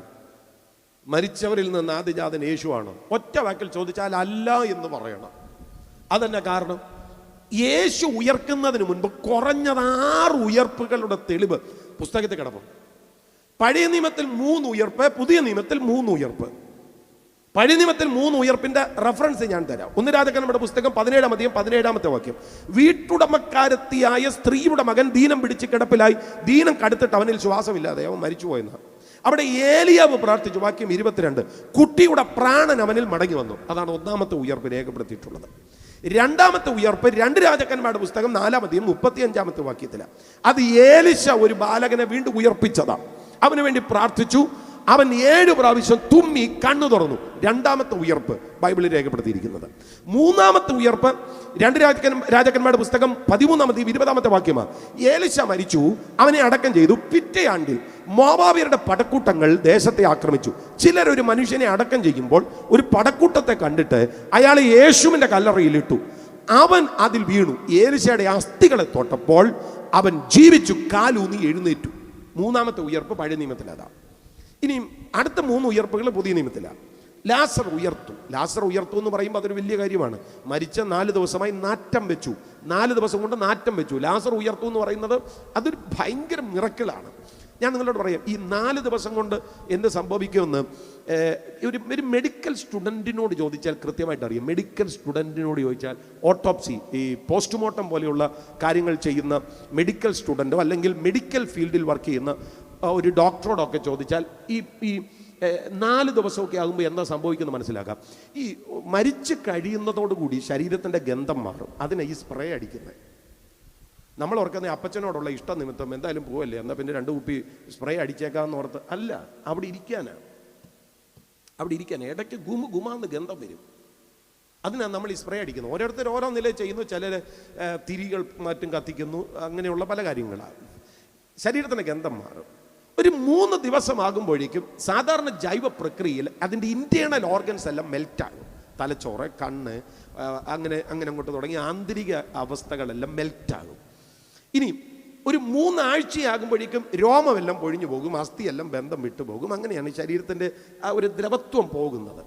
ലാസറിൻ്റെ കല്ലറക്കൽ യേശു വന്ന 4-ാം ദിവസം നാറ്റം വെച്ചെന്നാണ് പറഞ്ഞത്. അപ്പം മെൽറ്റായി തുടങ്ങി, ഈ അഴുകി തുടങ്ങി. അത് കൃത്യമായ മലയാളം. അഴുകി തുടങ്ങി. തലച്ചോറ്, കണ്ണ്, അങ്ങനെ അങ്ങോട്ട് തുടങ്ങി അവയവങ്ങളൊക്കെ അഴുകി തുടങ്ങി. അവിടെ വന്നിട്ട് യേശു വിളിക്കുന്നത്, ലാസറേ പുറത്തു വരിക. ദ്രവത്വം ബാധിച്ച മനുഷ്യൻ പുറത്തേക്ക് വരിക. എൻ്റെ പപ്പായുടെ നേരെ ഇളയ പെങ്ങള് ഈ അടുത്ത സമയത്ത് ഒരു സ്ട്രോക്ക് ഉണ്ടായി. ഒരു തുള്ളി ബ്ലഡ് തലയിലൊന്ന് ക്ലോട്ടായി. 29 ദിവസമാണ് തിരുവല്ല മെഡിക്കൽ മിഷൻ ഹോസ്പിറ്റലിൽ കിടന്നത്. ഇപ്പോഴും നന്നായിട്ട് നടക്കാൻ പറ്റത്തില്ല. 1 വർഷം കഴിഞ്ഞു. എന്തെല്ലാം ട്രീറ്റ്മെൻറ്റുകൾ, ആയുർവേദം, അലോപ്പതി, എന്തെല്ലാം കാര്യങ്ങൾ. ഞാൻ പറഞ്ഞത്, ഒരു തുള്ളി ബ്ലഡ് ഒന്ന് ക്ലോട്ടായാൽ സ്തോത്രം, പ്രോബ്ലം വലുതാണ്. അപ്പൊ പിന്നെ 4 ദിവസമായി എന്ന് പറയുന്ന ഒരു ശരീരം ഉയർത്തു എന്ന് പറയുന്നത് അതൊരു ഭയങ്കര മിറക്കിളാണ്. ഒരാമയും പറഞ്ഞാട്ടെ. ഞാൻ നിങ്ങളോടൊരു കാര്യം പറയാം. നമ്മുടെ കർത്താവിൻ്റെ മുൻപിൽ ഏത് പഴക്കമുള്ള പ്രശ്നത്തിനും പരിഹാരമുണ്ട്. ശബ്ദം ഉയർത്തി ഒരിക്കൽ കൂടെ. 4 ദിവസമായി നാറ്റം വെച്ചവനെ ജീവിപ്പിച്ച് പുറത്തു കൊണ്ടുവരുവാൻ കഴിയുമെങ്കിൽ നമ്മുടെ പ്രോബ്ലംസ് ഒന്നും ഒരു പ്രോബ്ലം അല്ലെന്ന് കർത്താവിന് മാറ്റാൻ പറ്റും. ഒരു നല്ല ഹല്ലേലൂയ പറഞ്ഞാട്ടെ. ലാസർ ഉയർത്തു. നയീനിലെ പട്ടണത്തിലെ വിധവയുടെ മകൻ ഉയർത്തു. യായിറോസിന്റെ മകൾ ഉയർത്തു. അപ്പൊ 6 ഉയർപ്പുകളെ കുറിച്ച് ഞാൻ പറഞ്ഞു. പക്ഷെ വെളിപ്പാട് പുസ്തകം പറയുന്നു, മരിച്ചവരുടെ ഇടയിൽ നിന്ന് ആദ്യജാതൻ ക്രിസ്തുവാണ്. അതെങ്ങനെ ശരിയാകുന്നത്? അത് ശരിയാകുന്നത് എങ്ങനെയാണെന്ന് ഞാൻ പറയാം. ഈ പഴയ നിയമത്തിൽ പറയുന്ന ഉയർപ്പുകളാകട്ടെ, പുതിയ നിയമത്തിൽ പറയുന്ന ഉയർപ്പുകളാകട്ടെ, ഇവരാരെങ്കിലും ഇപ്പോഴും ജീവിക്കുന്നുണ്ടോ? ഇല്ല. അതാ രസം. ലാസർ ഉയർത്തു. ഇനിയും മരിക്കാൻ ഒക്കാത്ത ഒരു ശരീരത്തിലേക്കല്ല ഉയർത്തത്, വീണ്ടും മരിക്കുന്ന ഒരു ശരീരത്തിലേക്കാണ് ഉയർത്തത്. യായിറോസിന്റെ മകളും ആ നയീനിലെ പട്ടണത്തിലെ വിധവയുടെ മകനും ഉയർത്തത് മരിക്കാൻ ഒക്കാത്ത ശരീരത്തിലേക്കല്ല, വീണ്ടും മരണം ഭവിക്കുന്ന ശരീരത്തിലേക്കാണ് ഉയർത്തത്. പക്ഷേ മരിച്ചിട്ട് ഒരിക്കൽ കൂടി മരിക്കാൻ ഒക്കാത്ത മഹത്വീകരിക്കപ്പെട്ട ശരീരത്തിലേക്ക് ഉയർത്ത ഒരുവനെ ഉലക ചരിത്രത്തിലുള്ളൂ. ഇന്ന് രാത്രി ഞാൻ പ്രസംഗിക്കുന്ന, നമ്മൾ വിശ്വസിക്കുന്ന കർത്താവ് യേശു ക്രിസ്തുവാണ്. അബോധ്യമുള്ളവർ ഒരുമിച്ച് കർത്താവിനെ ഒന്ന് ആരാധിച്ചാൽ.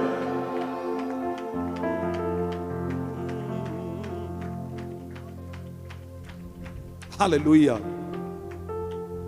അതൊരു പഴയ പാട്ടുണ്ട്. മരിച്ചവരിൽ നിന്നാദ്യം ജനിച്ചവൻ, ഭൂമിയിൽ രാജാക്കന്മാരെ ഭരിച്ചു വാഴുമേകനായകൻ, നമ്മെ സ്നേഹിച്ചവൻ, തിരുച്ചോരയിൽ കഴുകി നമ്മയെല്ലാം ശുദ്ധീകരിച്ച വിശ്വസ്ത സാക്ഷിയെ നിനച്ച് സ്തുതിപ്പിൻ യേശുദേവനെ. ഹല്ലേലൂയ പാടി സ്തുതിപ്പിൻ യേശു. ഒന്നുകൂടെ പഠിച്ചേ. മരിച്ചവരിൽ നിന്നാദ്യം ജനിച്ചവൻ, ഭൂവിൽ രാജാക്കന്മാരെ ഭരിച്ചു വാഴും ഏകനായകൻ, നമ്മെ സ്നേഹിച്ചവൻ, തിരുച്ചോരയിൽ കഴുകി നമ്മയെല്ലാം ശുദ്ധീകരിച്ച വിശ്വസ്ത സാക്ഷിയെ നിനച്ച് സ്തുതിപ്പിൻ യേശുദേവനെ. ഹല്ലേലൂയ പാടി സ്തുതിപ്പിൻ യേശുദേവനെ. മന്നാതി മന്നനാകുന്ന മശിഹായേ, മകസേനയിൽ കർത്തേനെ മണ്ണും മിണ്ണും പടച്ചവനെ മരുവേലേ. മനുനന്ദനനെ മേരി നന്ദനനെ ദേവനന്ദനനെ രാജനന്ദനനെ ഞങ്ങൾ നന്ദിയോടെ പാടി സ്തുതിപ്പിൻ സ്തുതിപ്പിൻ യേശുദേവനെ. ഹല്ലേലൂയ പാടി സ്തുതിപ്പിൻ സ്തുതിപ്പിൻ യേശു. ഒന്നുകൂടെ പാടിക്കേ. ഓ സ്തുതിപ്പിൻ സ്തുതിപ്പിൻ യേശുദേവനെ. ഹല്ലേലൂയ പാടി സ്തുതിപ്പിൻ സ്തുതിപ്പിൻ. മരിച്ചവരുടെ ഇടയിൽ നിന്നുള്ള ആദ്യജാതൻ യേശു ക്രിസ്തുവാണ്. ഹല്ലേലൂയ. അപ്പം നമ്മൾ 5 നാമങ്ങൾ പറഞ്ഞു. ഒന്നുകൂടെ പറഞ്ഞു. ഇരുന്നവനാണ്, ഇരിക്കുന്നവനാണ്, വരുന്നവനാണ്, വിശ്വാസ സാക്ഷിയാണ്, മരിച്ചവരുടെ ഇടയിൽ നിന്ന് ആദ്യജാതനാണ്. 6ാമത്തെ നാമം എന്നാണെന്നറിയോ? 5ാമത്തെ വാക്യത്തിൽ എഴുതിയിട്ടുണ്ട്, ഭൂരാജാക്കന്മാർക്ക് അധിപതി. അതന്നെ അങ്ങനെ പറയുന്നത്. അതൊരു വലിയ വെളിപ്പാടാണ്.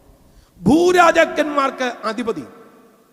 ഒരു കാര്യം ഞാൻ പറയാം, നമ്മുടെ കർത്താവിനെ ഭൂരാജാക്കന്മാർക്ക് അധിപതി എന്ന് വിളിച്ചിരിക്കുന്നു എന്ന് പറയുമ്പോ അവിടുന്ന് രാജാതി രാജാവാണ്. ഒന്നുകൂടെ ഞാൻ പറയാം, അവിടുന്ന് ആരാണ്? ഉച്ചത്തിൽ പറഞ്ഞേ. വെളിപ്പാട് 19:16 രാജാതി രാജാവും കർത്താതി കർത്താവ് എന്ന നാമം അവന്റെ ഉടുപ്പിന്മേലും തുടമേലും എഴുതിയിരിക്കുന്നു. അവിടുന്ന് രാജാതി രാജാവാണ്. അവിടെ എനിക്കൊരു ഒരു ഒരു പ്രത്യേക പ്രയോഗം പറയാനായിട്ടുണ്ട്. ഈ യേശു കർത്താവ് ജനിച്ചപ്പോൾ പൊന്ന മൂര കുന്തിരിക്കം കാഴ്ചവെച്ചു എന്ന് നമ്മൾ വായിക്കുന്നില്ലേ? അത് യേശുക്രിസ്തുവിൻ്റെ 3 ഓഫീസുകളെ വെളിപ്പെടുത്തുന്നത്. പൊന്ന് അവിടെ രാജാവാണെന്നുള്ളത്, രാജ്യത്വത്തെ കാണിക്കുക. മൂര് അവിടുത്തെ പ്രവാചകത്വത്തെ കാണിക്കുക. കുന്തിരിക്കം അവിടുത്തെ പൗരോഹിത്യത്തെ കാണിക്കുക. ഇനി അത് ഏത് സമയത്താണ്? ഈ ഭൂമിയിൽ അവിടുന്ന് പ്രവാചകനാണ്. ആരാണ് പ്രവാചകൻ? ദൈവത്തിൻ്റെ അടുക്കൽ നിന്ന് ദൈവത്തിൻ്റെ നാവായി മനുഷ്യനോട് സംസാരിക്കുന്നവൻ ആരോ അവനാണ് പ്രവാചകൻ. യേശു പ്രവാചകനായിരുന്നു ഈ ഭൂമിയിൽ. അതെങ്ങനെയാണെന്ന് ഞാൻ പറയാം. ആമേൻ. ദൈവത്തിൽ നിന്ന് കേട്ടതല്ലാതെ ഞാൻ ഒന്നും പറയുന്നില്ല എന്ന് പറയുന്നുണ്ട്. പിതാവിൽ നിന്ന് കേട്ടത് ഞാൻ നിങ്ങൾക്ക് അറിയിച്ചു തരുന്നു എന്ന് പറയുന്നുണ്ട്. അപ്പോൾ ഈ ഭൂമിയിൽ പ്രവാചകനാണ്. ഇന്ന് സ്വർഗത്തിൽ അവിടുന്ന് പ്രവാചകനല്ല, സ്വർഗത്തിൽ അവിടുന്ന് പുരോഹിതനാണ്. അതുകൊണ്ടാണ് നമ്മൾ പാടുന്നത്, താതൻ സന്നിധിയിൽ എൻ പേർക്ക് സദാ പക്ഷപാതം ചെയ്യുന്ന മമ ജീവനാഥൻ. ഇന്ന് പിതാവിൻ്റെ വലത്തുഭാഗത്ത് അവിടുന്ന് പുരോഹിതനാണ്, നമുക്ക് വേണ്ടി പക്ഷപാതം ചെയ്യുന്ന പുരോഹിതൻ. എന്നാൽ എത്രയും താമസം വിന നമ്മുടെ വാഴ്ത്തപ്പെട്ട കർത്താവ് മടങ്ങി വരും. പ്രവാചകനായിട്ടല്ല, പുരോഹിതനായിട്ടല്ല, അവിടുന്ന് രാജാവായി വരാൻ പോകുകയാണ്. കരങ്ങൾ ഉയർത്തി ഹല്ലേലൂയ പറഞ്ഞാട്ട്. അതുകൊണ്ടാണ് നമ്മൾ പാടുന്നത്, അവൻ രാജാവായി വാനിൽ വെളിപ്പെടുമ്പോൾ നാം അവനിടം പറന്നുയരും. അവിടുന്ന് രാജാവായി വെളിപ്പെടാൻ പോകുകയാണ്. അതുകൊണ്ട് വായിക്കുന്ന രാജാതി രാജാവും കർത്താതി കർത്താവും. ഇവിടെ ഭൂരാജാക്കന്മാർക്ക് അധിപതി എന്ന് വിളിച്ചിരിക്കുന്നത്. എന്താ അതിൻ്റെ കാരണം? ദാനിയേൽ പ്രവചനത്തിൽ നിന്ന് 2 വാക്യങ്ങൾ അതിനോടുള്ള ബന്ധത്തിൽ നമ്മൾ ചിന്തിക്കണം. ഒന്ന്, ദാനിയേൽ 4:17.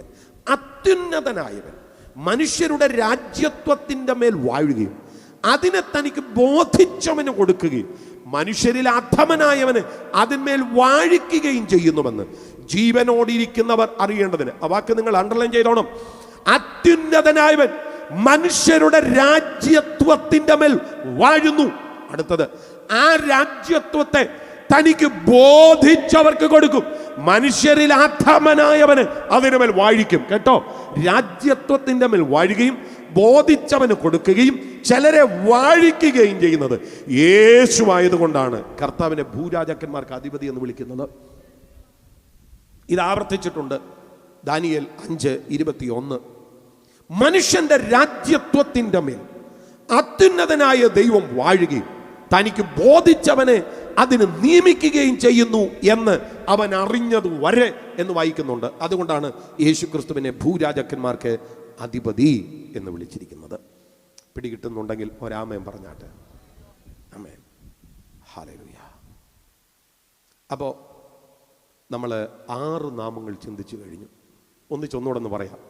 ഇരിക്കുന്നവൻ, ഇരുന്നവൻ, വരുന്നവൻ, വിശ്വാസ സാക്ഷി, മരിച്ചവരിൽ നിന്ന് ആദ്യജാതൻ, ഭൂരാജാക്കന്മാർക്ക് അധിപതി. 6ാമത്തെ നാമം അടുത്ത വാക്യത്തിൽ എഴുതിയിട്ടുണ്ട്, നമ്മെ സ്നേഹിക്കുന്നവൻ. എല്ലാവരും കൂടെ പറഞ്ഞേ, 6-ാമത്തെ വാക്യത്തിൽ നമ്മെ സ്നേഹിക്കുന്നവൻ. ഒന്നുകൂടെ പറഞ്ഞേ, പറ പറ പറ പോരാ പോരാ. നമ്മെ സ്നേഹിക്കുന്നവൻ. ഈ നമ്മെ സ്നേഹിക്കുന്നു എന്ന് പറയുമ്പോൾ അവിടുത്തെ സ്നേഹത്തിൻ്റെ വലിപ്പം ഭയങ്കര കേട്ടോ. സവിശേഷമായ നിലയിൽ അവിടുന്ന് സ്നേഹിക്കുന്നത്. ചില സമയത്ത് അപ്പനെ പോലെ, ചില സമയത്ത് അമ്മയെ പോലെ. അപ്പൻ്റെ സ്ഥാനത്ത് അപ്പൻ, അമ്മയുടെ സ്ഥാനത്ത് അമ്മ. തമിഴിൽ ഒരു നല്ല പാട്ടുണ്ട്, എനിക്ക് അങ്ങനെ പാടാൻ അറിയത്തില്ല, അതിൻ്റെ ചില ലൈനുകൾ മാത്രമേ അറിയത്തുള്ളൂ. തോളിൽ എന്നെ സുമന്തതു പാർത്താൽ ഉമ്മയെ അപ്പാണ് കൂപ്പിടുകയും, കരുവിൽ എന്നെ കാത്തത് പാർത്താൽ ഉമ്മയെ അമ്മാണ് കൂപ്പിടുകയും. കർത്താവേ, അപ്പൻ വഹിച്ചതുപോലെ തോളിൽ എന്നെ വഹിക്കുന്നതോർക്കുമ്പോ എനിക്ക് നിന്നെ അപ്പാന്ന് വിളിക്കണം. 9 മാസവും 9 ദിവസവും 9 നാഴികയും 9 വിനാഴികയും ഒരമ്മ കരുവിൽ ഗർഭപാത്രത്തിൽ വഹിച്ചതുപോലെ കേടുകൂടാതെ എന്നെ വഹിക്കുന്നതോർക്കുമ്പോ എനിക്ക് നിന്നെ അമ്മേന്ന് വിളിക്കണം. എനിക്കിപ്പം നിന്നെ അപ്പാന്ന് വിളിക്കാനും ഇഷ്ടമാ, എനിക്ക് നിന്നെ അമ്മാന്ന് വിളിക്കാനും ഇഷ്ടമാണ്. ഉമ്മയെ അപ്പാണ് കൂപ്പിടുവേം, ഉമ്മയെ അമ്മാണ് കൂപ്പിടുവേം. എനിക്ക് നിന്നെ അപ്പാന്നും വിളിക്കണം, എനിക്ക് നിന്നെ അമ്മാന്നും വിളിക്കണം. നമ്മൾ പാടുന്ന വേറെയും പാട്ടുണ്ട്, പിതാവില്ലാത്തവർക്കും നല്ലൊരു താതൻ, പെറ്റമ്മയേക്കാൾ കവിഞ്ഞ് ആർദ്രവാൻ, അല്ലേ? വിധവയ്ക്ക് കാന്തൻ, സാധുവിന് അപ്പം. അതാ ഞാൻ പറഞ്ഞത്, അവിടുന്ന് അപ്പനെ പോലെ നമ്മെ സ്നേഹിക്കും, അവിടുന്ന് അമ്മയെ പോലെ നമ്മെ സ്നേഹിക്കും. എന്റെ പ്രിയപ്പെട്ടവരെ, ആ സ്നേഹത്തിന് വിലയിടാൻ ആർക്കും കഴിയത്തില്ല. അതുകൊണ്ടാണ് ഹല്ലേലൂയ, സ്തോത്രം സ്തോത്രം, എഫേസ്യ ലേഖനം 2 ഇത്ര വലിയ സ്നേഹം എന്ന് വിളിച്ചിരിക്കുന്നത്. കരങ്ങൾ ഉയർത്തിയൊരു ഹല്ലേലൂയ പറഞ്ഞാട്ടെ. മഹാസ്നേഹം, ദൈവത്തിന്റെ സ്നേഹം അതാണ് മഹാസ്നേഹം. കഴിവ് നോക്കാതെ, പ്രാപ്തി നോക്കാതെ, മാന്യത നോക്കാതെ, യോഗ്യത നോക്കാതെ നമ്മളെ സ്നേഹിച്ച വിളിച്ച് അവിടുത്തെ സ്നേഹം ഭയങ്കരമാണ്. അതുകൊണ്ട് 1 കൊരിന്ത്യർ ലേഖനം 1-ാം അധ്യായത്തിൽ പറയുന്നത്, സഹോദരന്മാരെ, നിങ്ങളുടെ വിളിയെ നോക്കുവിൻ, ലോകാഭിപ്രായ പ്രകാരം ജ്ഞാനികൾ ഏറെയില്ല. അടുത്തത്, ജ്ഞാനികളെ ലജ്ജിപ്പിപ്പാൻ ദൈവ ലോകത്തിൽ ഭോഷത്വമായത് തിരഞ്ഞെടുത്തു. ഓ, എന്നാ വേണം അതല്ലേ. മിടുക്കന്മാരൊക്കെ നോക്കി നിൽക്കുമ്പോൾ മിടുക്കന്മാരെ ലജ്ജിപ്പിപ്പാൻ പൊട്ടന്മാരെന്ന് സമൂഹം മുദ്ര കുത്തിയവരെ തിരഞ്ഞെടുത്ത് മിടുക്കന്മാരിയ്ക്കുന്ന ഇടത്ത് ഇരുത്തുന്ന ദൈവത്തിൻ്റെ കൃപയുടെ ശ്രേഷ്ഠത അത് ഭയങ്കരമാണ്. ഇന്ന് രാത്രി ഞാൻ നിങ്ങളോട് ആത്മാവിൽ പറയാം, നിങ്ങളെ ആരെല്ലാം എഴുതി തള്ളിയാലും, നിങ്ങൾ എത്ര കൊള്ളത്തില്ല എന്ന് പറഞ്ഞാലും, ദൈവത്തിൻ്റെ സ്നേഹത്തിൻ്റെ ഒരു വിരിപ്പ് നിങ്ങളുടെ മേലൊന്ന് മൂടപ്പെട്ടാൽ, ഞാൻ പറയാം, ഒരു ബ്ലാങ്കറ്റും കൊണ്ട് മൂടുന്നത് പോലെ ആ സ്നേഹത്തിൻ്റെ കവറിങ്ങിനകത്തേക്ക്, ആ ഇൻറ്റിമസിക്കകത്തേക്ക്, ആ ഹൃദ്യമായ ബന്ധത്തിനകത്തേക്ക് നിങ്ങളൊന്ന് എത്തപ്പെട്ടാൽ, എവിടെ നിങ്ങളെ എഴുതി തള്ളിയോ അവിടെ തന്നെ ദൈവം നിങ്ങളെ തെളിയിക്കും. പിടികിട്ടുന്നവരുണ്ടെങ്കിൽ ആത്മാവിലൊന്ന് സ്തോത്രം ചെയ്തോ, ആത്മാവിലൊന്ന് സ്തോത്രം ചെയ്തോ. ഷാൽമാന ഹന്തൽ ജനാദിയ ഹല്ലേലൂയ. ഞാൻ അവിടെ ഒരു കാര്യം പറയാം, ദൈവത്തിൻ്റെ സ്നേഹത്തിൻ്റെ ശൈലി എങ്ങനെയാണെന്ന് ഞാൻ പറയാം. ആമേൻ. മിസ്രൈമിൽ നിന്ന് 40 വർഷത്തിന് മുൻപ് ഓടിപ്പോയ ഒരു മനുഷ്യനാണ് മോശ. 40 വർഷത്തിന് ശേഷം ദൈവത്തിൻ്റെ പർവ്വതമായ ഹോരേബിൽ വെച്ച് ദൈവവുമായിട്ട് ഈ മനുഷ്യൻ വീണ്ടും കൂട്ടിമുട്ടുകയാണ്. ഒരു തീ കത്തുന്ന ഒരു ചെടിയുടെ മുൻപിൽ, ഒരു മുൾച്ചെടിയുടെ മുൻപിൽ ദൈവവുമായിട്ട് കൂട്ടിമുട്ടുകയാണ്. അതിനെക്കുറിച്ച് സ്തേഫനോസ് പറയുന്ന ഒരു വാക്കുണ്ട്, ഹല്ലേലൂയ. നിന്നെ ഞങ്ങൾക്ക് ന്യായാധിപതിയും കർത്താവുമാക്കിയത് ആർ എന്ന് ചോദിച്ചവരുടെ നടുവിൽ നിന്നെ ഞാൻ ന്യായാധിപതിയും കർത്താവുമാക്കി അയക്കാൻ പോവുകയാണ്. 40 വർഷം കൊണ്ട് കേട്ട പലതും മോശ കാലഘട്ടത്തിൻ്റെ പാച്ചിലിൽ മറന്നുപോയെങ്കിലും ദൈവം മറന്നിട്ടില്ല. ചില കുടുംബങ്ങളെ നോക്കി ഞാൻ ആത്മാവിൽ ദൂതായിട്ട് പറയാം, പലരും നിങ്ങളെക്കുറിച്ച് പറഞ്ഞ പലതും ആമേൻ നിങ്ങൾ മറന്നിട്ടുണ്ടായിരിക്കും. കാലഘട്ടത്തിൻ്റെ പാച്ചിലിനകത്ത് പലതും അങ്ങ് സ്മൃതിപഥത്തിലേക്ക് പോയിട്ടുണ്ടായിരിക്കും. എന്നാൽ ഞാൻ നിങ്ങളോട് പറയാം, നിങ്ങൾ മറന്നാലും ദൈവം മറക്കത്തില്ല. എത്ര പേരത് വിശ്വസിക്കുന്നുണ്ട്? എത്ര പേരത് വിശ്വസിക്കുന്നുണ്ട്? നിങ്ങൾ മറന്നാലും ദൈവം മറക്കത്തില്ല. ദൈവത്തിന്റെ സ്നേഹം നിങ്ങളുടെ മേൽ ഉദിക്കുന്ന ഒരു ദിവസം, ഇന്നലകളിൽ നിങ്ങൾ അനുഭവിച്ച സങ്കടങ്ങളും, ഇന്നലകളിൽ നിങ്ങൾ അനുഭവിച്ച സംഘർഷങ്ങളും, ഇന്നലകളിൽ നിങ്ങൾ കടന്നുപോയ സങ്കടങ്ങളും, ഇന്നലകളിൽ നിങ്ങൾ കടന്നുപോയ സംഘർഷങ്ങളും എന്റെ ദൈവം ഓർത്ത് അത് നീതിയായി നിങ്ങളുടെ മേൽ വെളിപ്പെടുത്തിയിരിക്കും. അത് ദൈവത്തിന്റെ സ്നേഹത്തിന്റെ വലിപ്പമാണ്. ചില കുടുംബങ്ങളെ നോക്കി ഞാൻ ആത്മാവിൽ പ്രവചിച്ചു പറയാം, ഇന്നലകളുടെ അപമാനങ്ങൾ അനുഗ്രഹങ്ങളായി തിരിച്ചു വരുന്ന ദിവസങ്ങൾ വരാൻ പോകുകയാണ്. ഇന്നലകളുടെ നിന്ദകൾ അനുഗ്രഹങ്ങളായി തിരിച്ചു വരാൻ പോകുകയാണ്. അതാണ് റോമാലേഖനത്തിൽ പറയുന്നത്, നിന്നെ നിന്ദിക്കുന്ന നിന്ന നിങ്ങളുടെ മേൽ വീണെന്നല്ല, നിങ്ങളെ നിന്ദിക്കുന്ന നിന്ന എൻ്റെ മേൽ വീണു. നിന്ന നിന്റെ നേരെയാണ് വന്നത്. പക്ഷേ കർത്താവ് പറയുക, കുഞ്ഞ്, അത് നിന്റെ മേലല്ല വീണത്, എൻ്റെ മേലാണ് വീണത്. കർത്താവ് ചിലതിന് ഉത്തരം പറയും. ഇന്ന് രാത്രി ആമേ പലർക്കും തോന്നാത്ത സ്നേഹത്തിന്റെ ആഴം ചില കുടുംബങ്ങളുടെ മേൽ ഈ രാത്രി കർത്താവ് പകരട്ടെ. അവിടുന്ന് നമ്മെ സ്നേഹിക്കുന്നവനാണ്. ഹല്ലേലൂയ. റോമാലേഖനം പറയുന്നതനുസരിച്ച് നമ്മെ സ്നേഹിച്ചത് എപ്പോഴാണെന്നറിയാമോ? നമ്മൾ മിടുക്കന്മാരായപ്പോഴല്ല, കാളിയാങ്കൽ ശങ്കരാപുരി പകലോമറ്റം കുടുംബത്തിൽ ജനിച്ചവരായിരുന്നത് കൊണ്ടല്ല, നാം പാപികളായിരിക്കുമ്പോൾ തന്നെ നമുക്ക് പറയാനുള്ളത് മെറിറ്റ് അല്ലായിരുന്നു, ഡീമെറിറ്റാണ്. എഫെസ്യ ലേഖനം 2-ാം അധ്യായത്തിൽ അത് കൃത്യമായിട്ട് പറയുന്നുണ്ട്. അതിക്രമങ്ങളാലും പാപങ്ങളാലും മരിച്ചവർ, ഈ ലോകത്തിൻ്റെ കാലഗതി അനുസരിച്ചവർ, ആകാശത്തിൻ്റെ അധികാരങ്ങളെ അനുസരിച്ചവർ, അനുസരണക്കേടിന് മക്കളിൽ ഇപ്പോൾ വ്യാപരിക്കുന്ന ആത്മാവിനെയും അതിൻ്റെ അധിപതിയും അനുസരിച്ച് നടന്നവർ, ഈ ലോകത്തിൽ കോപത്തിൻ്റെ മക്കളായി ജീവിച്ചവർ, പ്രകൃതിയാൽ കോപത്തിൻ്റെ മക്കളായി നടന്നവർ, ഇങ്ങനെ കൊള്ളരുതാത്ത വാഗ്ദത്തത്തിൻ്റെ നിയമത്തിന് അന്യരും പരദേശികളുമായിരുന്ന കൊള്ളരുതാത്ത നമ്മൾ, ജാതികളായിരുന്ന നാം പാപികളായിരിക്കുമ്പോൾ തന്നെ ഒന്നും നോക്കാതെ താണിറങ്ങി വന്ന് നമ്മളെ സ്നേഹിച്ച സ്നേഹം, അതെവിടെ പറയുന്നത്?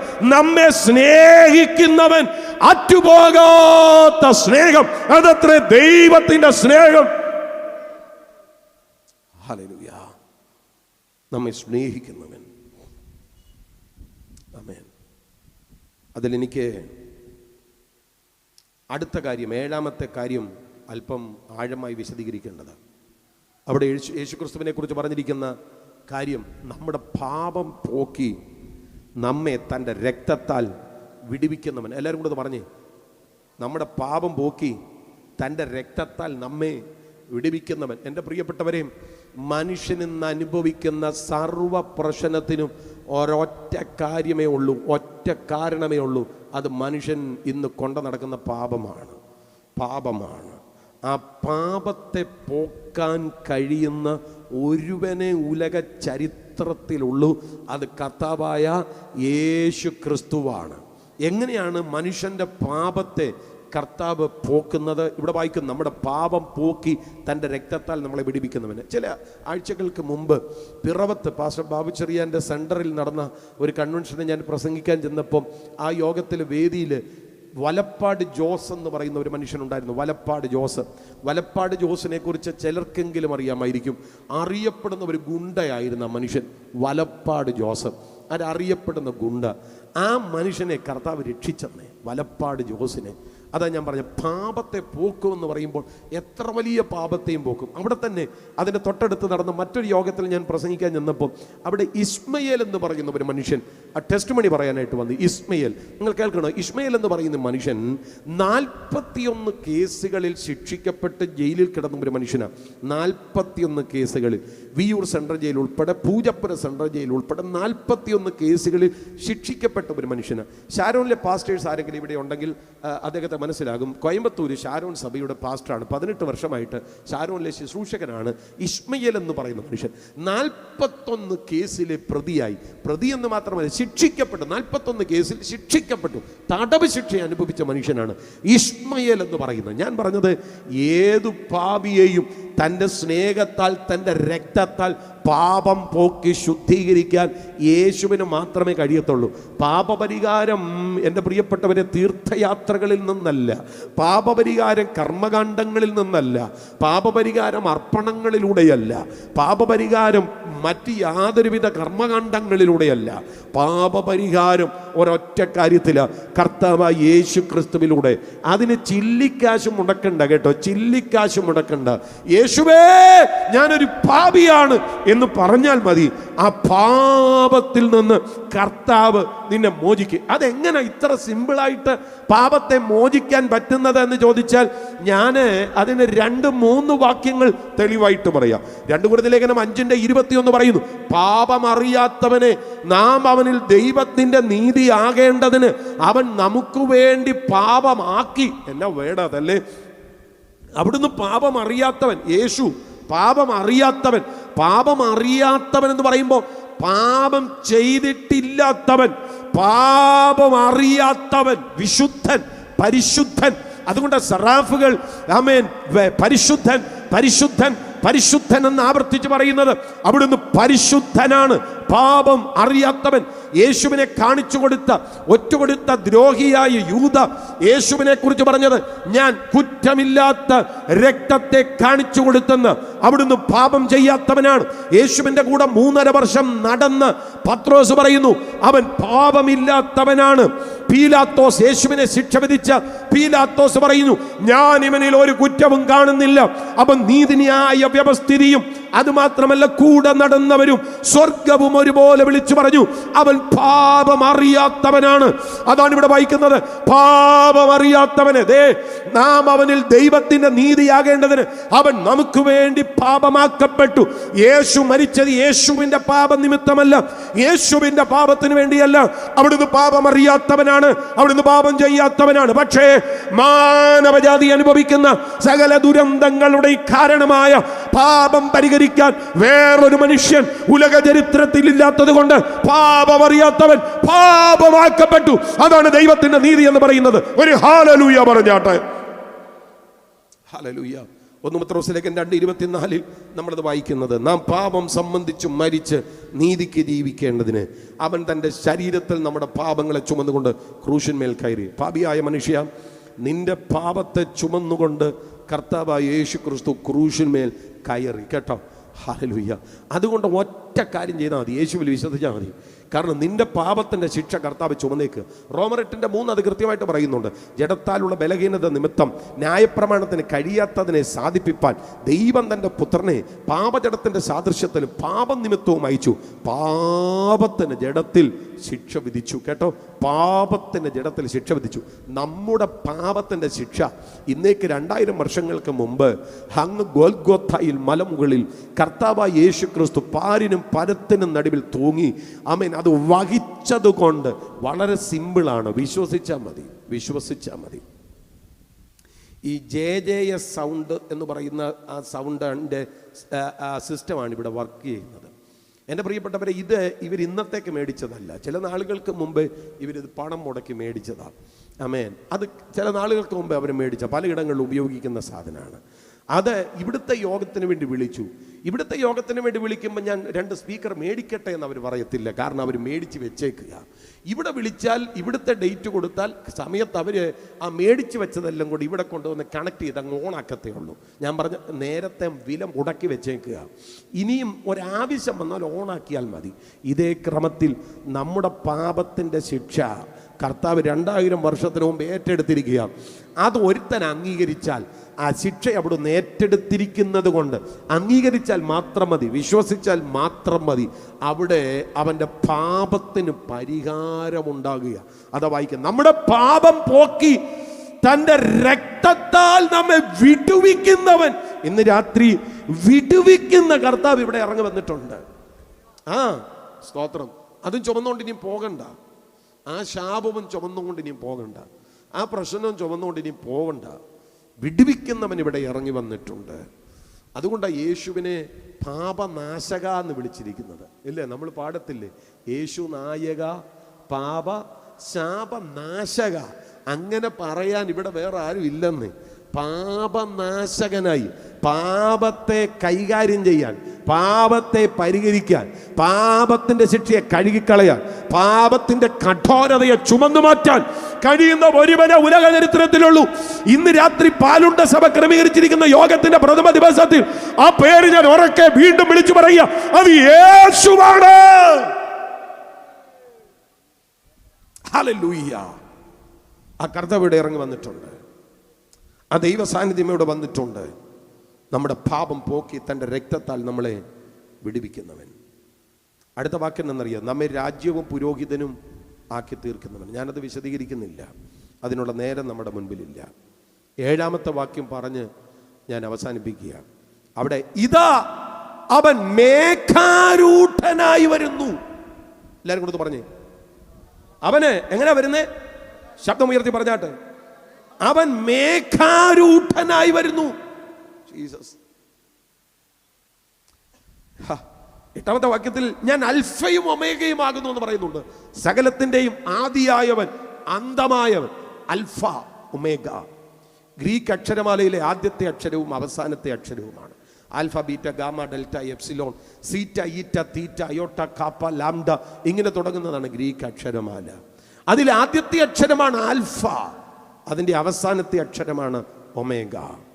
അവിടുന്ന് അൽഫയാണെന്ന് പറഞ്ഞാൽ, അവിടുന്ന് ഒമേഗയാണെന്ന് പറഞ്ഞാൽ, അവിടുന്ന് ആരംഭമാണ്, അവിടുന്ന് അവസാനമാണ്. സകലത്തിൻ്റെയും ആരംഭവും സകലത്തിൻ്റെയും അവസാനവുമായവൻ. ഒന്നുകൂടെ പറഞ്ഞാൽ, എല്ലാം ആരംഭിച്ചത് ക്രിസ്തുവിൽ നിന്നാണ്, എല്ലാം അവസാനിക്കുന്നതും അവനിൽ തന്നെയാണ്. അതാ നമ്മൾ മുമ്പേ പറഞ്ഞത്, അവൻ മുഖാന്തരവും അവനായിട്ടും. അതാ അൽഫ ഒമേഗ എന്ന് പറയുന്നത്. അവൻ മുഖാന്തരമാണ്, അവനിൽ നിന്നാണ്. അതാ അൽഫ. ഒമേഗ എന്ന് പറയുമ്പോൾ അവനായിട്ടാണ്, എല്ലാം ചെന്ന് ചേരുന്നത് അവനിലാണ്. ഈ ക്രിസ്തുവിനെ കുറിച്ച് പറയുക, അവൻ മേഘാരൂഢനായി വരുന്നു. നമ്മുടെ കർത്താവായ യേശു ക്രിസ്തു മേഘാരൂഢനായി വരുന്നു.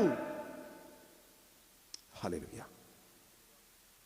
ദൈവം അനുവദിക്കുന്നെങ്കിൽ നാളെ അല്പം വിശദമായിട്ട് നമുക്ക് ആ കാര്യങ്ങളൊന്ന് ചിന്തിക്കണം. എന്നാൽ ഞാൻ അതിൻ്റെ ആ പ്രഥമ ഭാഗമൊന്ന് പറഞ്ഞ് അവസാനിപ്പിക്കുക. അവിടുന്ന് മേഘാരൂഢനായി വരുന്നു. സ്തോത്രം. എന്തുകൊണ്ട് അവിടുന്ന് മേഘാരൂഢനായി വരുന്നു എന്ന് പറയുന്നത്?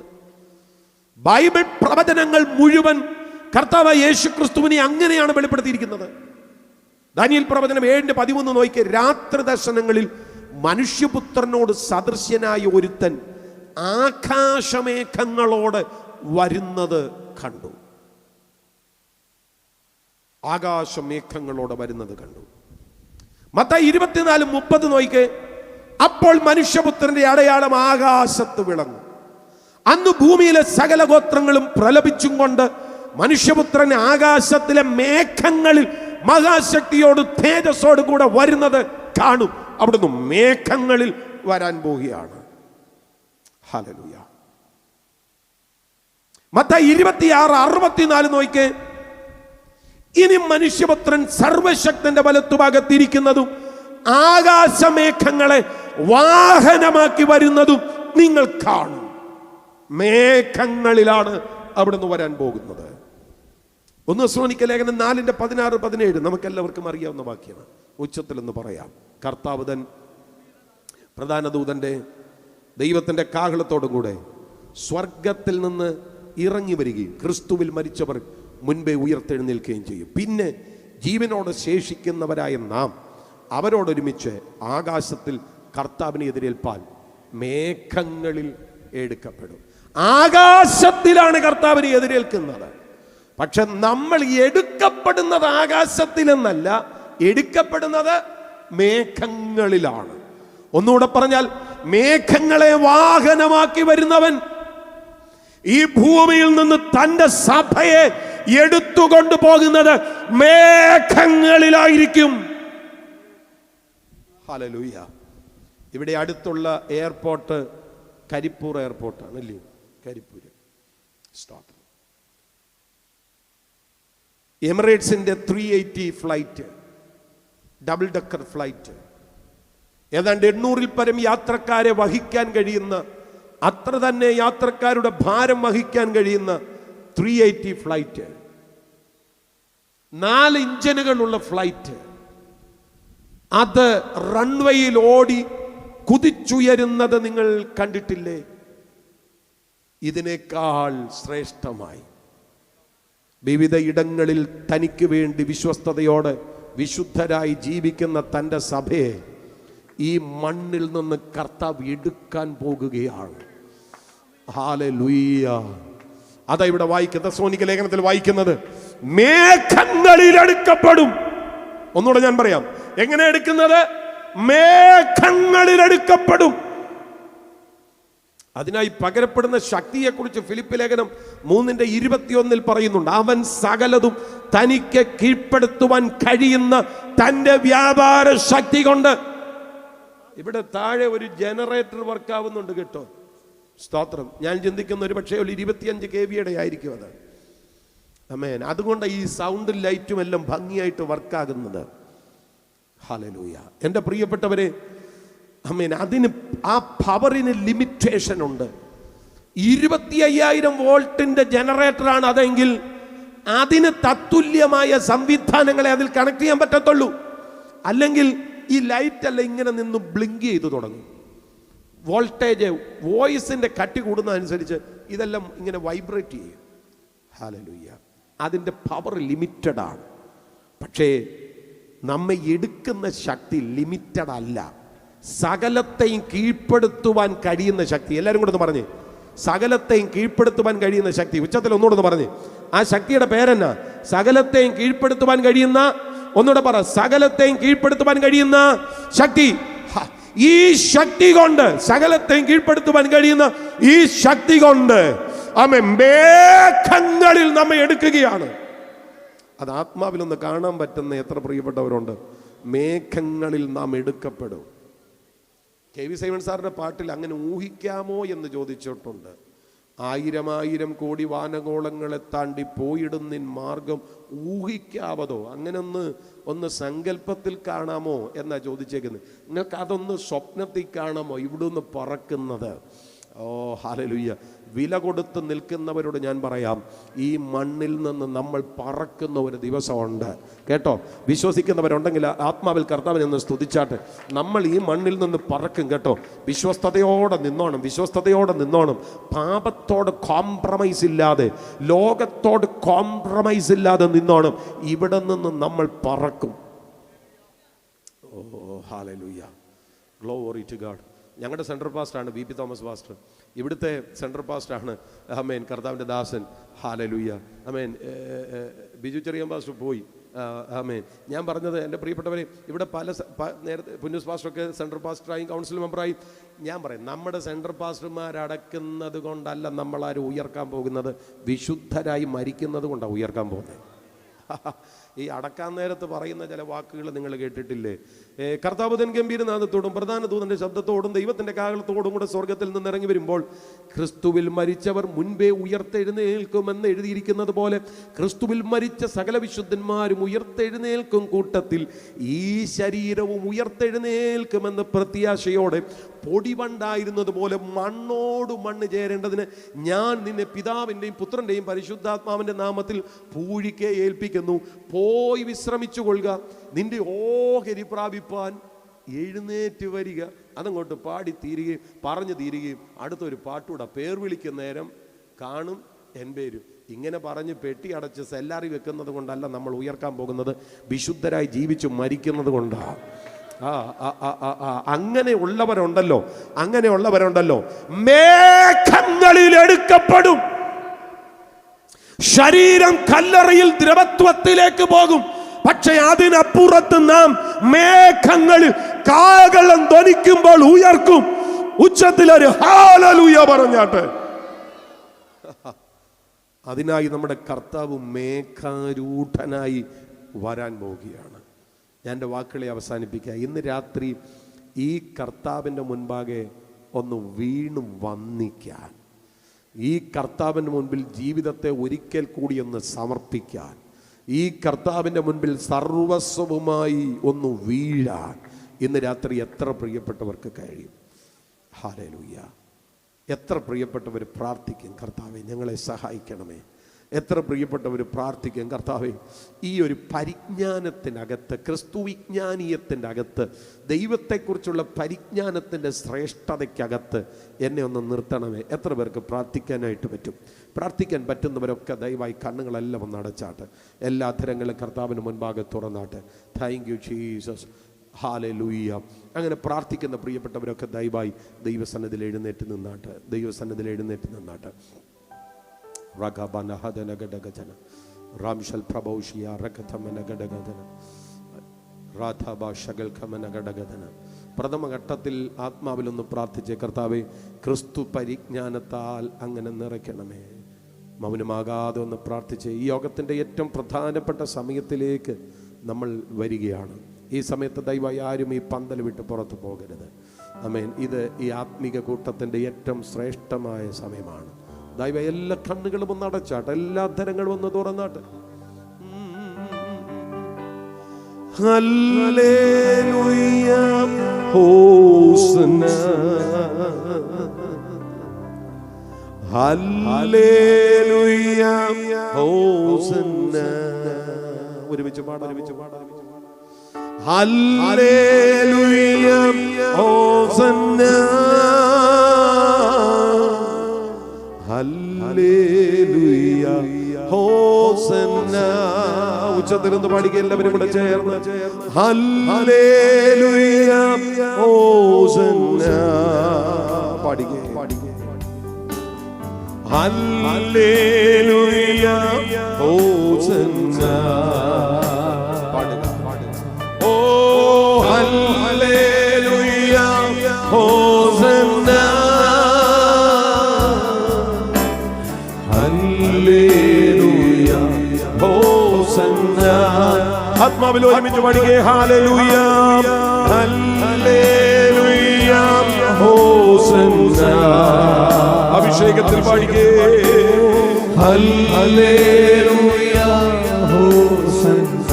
പറ്റുമെങ്കിൽ കരമൊന്ന് ഉയർത്തി പിടിച്ചേവോ. Hallelujah hosanna, hallelujah ഹോസന്ന. ഓ ഉച്ചത്തിൽ ഒരിക്കൽ കൂടെ പാടുകേ. ഹല്ലേലൂയ. ആത്മാവിൽ പാടിയാട്ടെ, അഭിഷേകത്തിൽ പാടിയാട്ടെ. ഓ ഹല്ലേലൂയ ഹോസന്ന, ഓ ഹല്ലേലൂയ ഹോസന്ന, ഹോസന്ന, ഹല്ലേലൂയ ഹോസന്ന.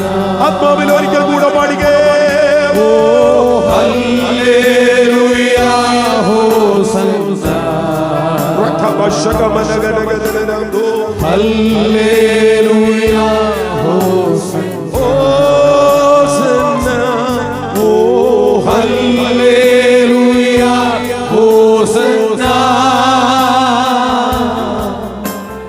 ഹല്ലേലൂയ ഹോസന്ന.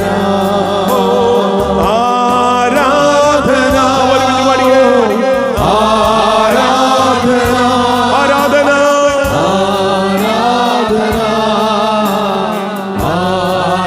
ഹൃദയപൂർവ്വം പാടിക്കേ.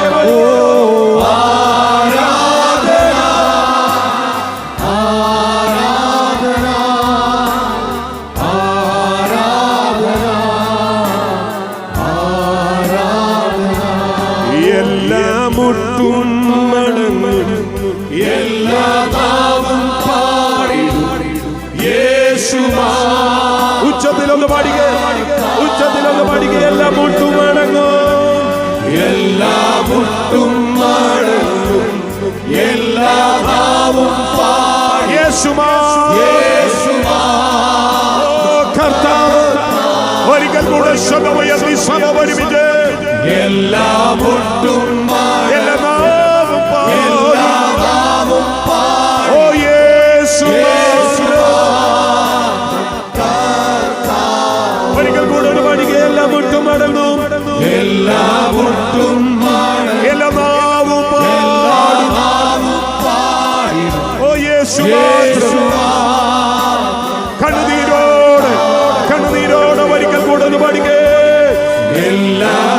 മുട്ടും എല്ലാ നാവും പാടും. ഓ യേശു മാത്രം, യേശു മാത്രം, യേശു മാത്രം. കുഞ്ഞാടേ കുഞ്ഞാടേ വാഴ്ത്തുക. അവൻ ജീവൻ നൽകി വീണ്ടെടുത്തല്ലോ, അവൻ ജീവൻ നൽകി വീണ്ടെടുത്തല്ലോ. എല്ലാ മുട്ടും മടങ്ങും, എല്ലാ മുട്ടും എല്ലാ നാവും പാടി ഉച്ചത്തിൽ പാടുക. യേശു യേശു. എല്ലാ മുട്ടും എല്ലാ നാവും പാടി യേശു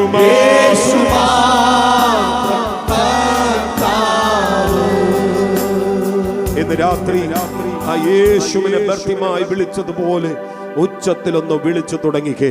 യേശുവേ ദാവീദ് പുത്രാ, എന്നോട് കരുണ തോന്നണമേ. ഈ രാത്രി ചില കുടുംബങ്ങളെ നോക്കി ഞാൻ പ്രവചിച്ചു പറയാം. നിന്റെ ജീവിതത്തിന്റെ സാഹചര്യങ്ങൾ ഇളകി മറിയുന്നത് പോലെ കർത്താവിന്റെ സ്പർശനം നിങ്ങൾക്ക് വേണ്ടി പുറപ്പെടുന്ന സമയമായത്. അതുകൊണ്ട് വാ തുറന്ന് ഇടത്തും വലത്തും മുൻപിലും പിൻപിലും നോക്കാതെ പരിസരങ്ങളെ മറന്ന് ഒരുമിച്ചൊന്ന് പ്രാർത്ഥിച്ചു തുടങ്ങിക്കേ. യേശുവിന്റെ നാമത്തിൽ ഈ രാത്രി ചില രോഗബന്ധനങ്ങളെ കർത്താവ് അഴിക്കാൻ തുടങ്ങുകയാണ്. വിശ്വസിക്കുന്നവരുണ്ടെങ്കിൽ ഒരുമിച്ച് പ്രാർത്ഥിക്കുക. വിശ്വസിച്ച് പ്രാർത്ഥിക്കുക. കാലഘട്ടങ്ങൾ പഴക്കമുള്ള ചിലതിനെ കർത്താവ് ഇന്ന് രാത്രി ചുമന്നു മാറ്റുകയാണ്. യേശുവിന്റെ നാമത്തിൽ ചില മൈഗ്രെയിൻ പോലെയുള്ള പ്രശ്നങ്ങൾ, ഡിപ്രഷൻ പോലെയുള്ള ചില പ്രശ്നങ്ങൾ, യേശുവിന്റെ നാമത്തിൽ ചില ഹാർട്ട് ഡിസീസുകൾ, യേശുവിന്റെ നാമത്തിലല്ല അലർജിക്ക് പ്രോബ്ലംസ് ഇന്ന് രാത്രി കർത്താവ് എടുത്തു മാറ്റുന്നത് പോലെ ദൈവശക്തി ഈ ഗ്രൗണ്ടിനകത്ത് വ്യാപരിച്ചു തുടങ്ങിയാണ്. വിശ്വസിക്കുന്നവരുണ്ടെങ്കിൽ പരിസരം നോക്കാതെ കരങ്ങൾ അടിച്ച് അന്യഭാഷകളിൽ ഈ രാത്രി ആരാധിച്ചു തുടങ്ങിയാട്ടെ.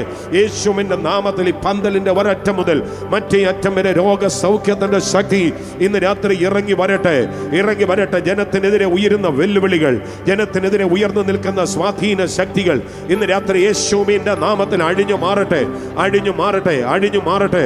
എത്ര പ്രാർത്ഥിച്ചിട്ടും ഒരു വിടുതലില്ലാത്ത വിധത്തിൽ, എത്ര ആരാധിച്ചിട്ടും ഒരു പ്രയോജനമില്ലാത്ത വിധത്തിൽ ഇവിടെയോ അദൃശ്യ മണ്ഡലങ്ങളിൽ നന്മകളെയും വഴികളെ മുടക്കിക്കളയുന്ന ദുർഭൂത മണ്ഡലങ്ങളുടെ മേൽ ഇന്ന് രാത്രി ദൈവശക്തിയുടെ ഭയങ്കര സ്വാധീനം വ്യാപരിക്കട്ടെ. ഈ രാത്രി ദൂതന്മാർ ചിലതിനെ വേട്ടട്ടെ. എത്ര പേര് ആത്മാവിൽ ആരാധിക്കുവാൻ കഴിവുള്ളവർ ഒരുമിച്ച് ആരാധിച്ചാട്ടെ. ഈ ഗ്രൗണ്ടിനകത്ത് ആരാധന ഉയരുമ്പോൾ തന്നെ മൈലുകൾക്കപ്പുറത്ത് ഈ രാത്രി ഊരിപ്പിടിച്ച വാളുമായി ദൈവത്തിന്റെ ദൂതന്മാർ ഇറങ്ങുകയാണ്.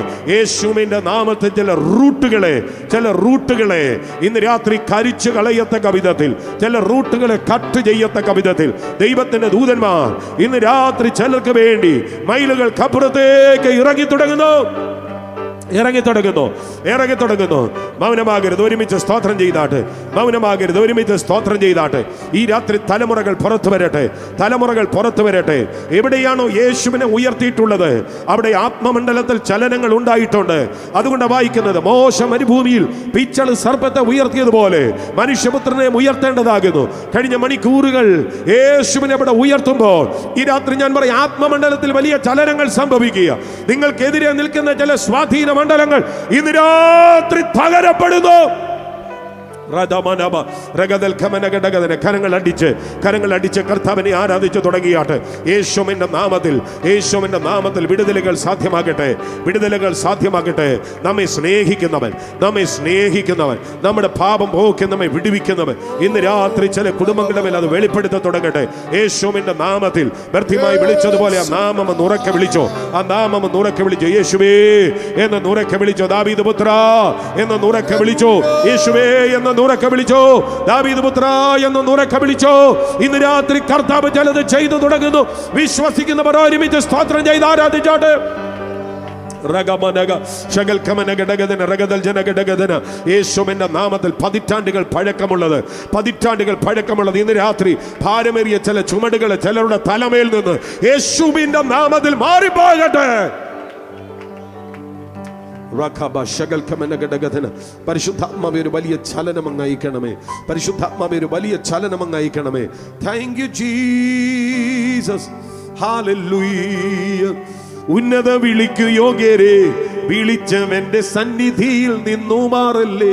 ഓ ഉന്നത വിളിക്കു യോഗ്യരെ വിളിച്ചവന്റെ സന്നിധിയിൽ നിന്നു മാറല്ലേ. ഓ മന്നിടത്തിൽ നമ്മെ ഓർത്തു ഉന്നതം പേടിഞ്ഞു. ഓ മന്നിടത്തിൽ നമ്മെ ഓർത്തു ഉന്നതം പേടിഞ്ഞു. നന്ദനന്റെ വന്ധ്യപാദമെന്നു ഒന്നായി വന്ദിച്ചിടാം. നന്ദനന്റെ വന്ധ്യപാദമെന്നു ഒന്നായി വന്ദിച്ചിടാം. വീണ്ടെടുക്കപ്പെട്ട കൂട്ടമേ മേഘാമുണർന്നു രക്ഷകന്റെ വേല ചെയ്യുവേ. വീണ്ടെടുക്കപ്പെട്ട കൂട്ടമേ മേഘാമുണർന്നു രക്ഷകന്റെ വേല ചെയ്യുവേ. ആമേൻ. അബ്രഹാം ഇസ്ഹാക്ക് യാക്കോബ് എന്നീ വിശുദ്ധർ എത്ര നാളായി പാർശ്വലം വിട്ടു. അബ്രഹാം ഇസ്ഹാക്ക് യാക്കോബ് എന്നീ വിശുദ്ധർ എത്ര നാളായി പാർശ്വലം വിട്ടു. ഓ കാത്തു കാത്തു നിന്നിടുന്ന സോദരാദിയോടിടുക. കാത്തു കാത്തു നിന്നിടുന്ന സോദരാദിയോടിടുക. പൂർത്തിയായി നിൻവേല നിർത്തു പാർശ്വലം പേടിഞ്ഞു പോകാം. പൂർത്തിയായി നിൻവേല നിർത്തു പാർശ്വലം പേടിഞ്ഞു പോകാം. വീണ്ടെടുക്കപ്പെട്ട കൂട്ടാമേ രക്ഷകന്റെ വേല ചെയ്യുവേ. ഓ വീണ്ടെടുക്കപ്പെട്ട കൂട്ടാമേ മേഘാമുണർന്നു രക്ഷകന്റെ വേല ചെയ്യുവേ. ഓ വീണ്ടെടുക്കപ്പെട്ട കൂട്ടാമേ മേഘാമുണർന്നു രക്ഷകന്റെ വേല ചെയ്യുവേ. വീണ്ടെടുക്കപ്പെട്ട കൂട്ടാമേ രക്ഷകന്റെ വേല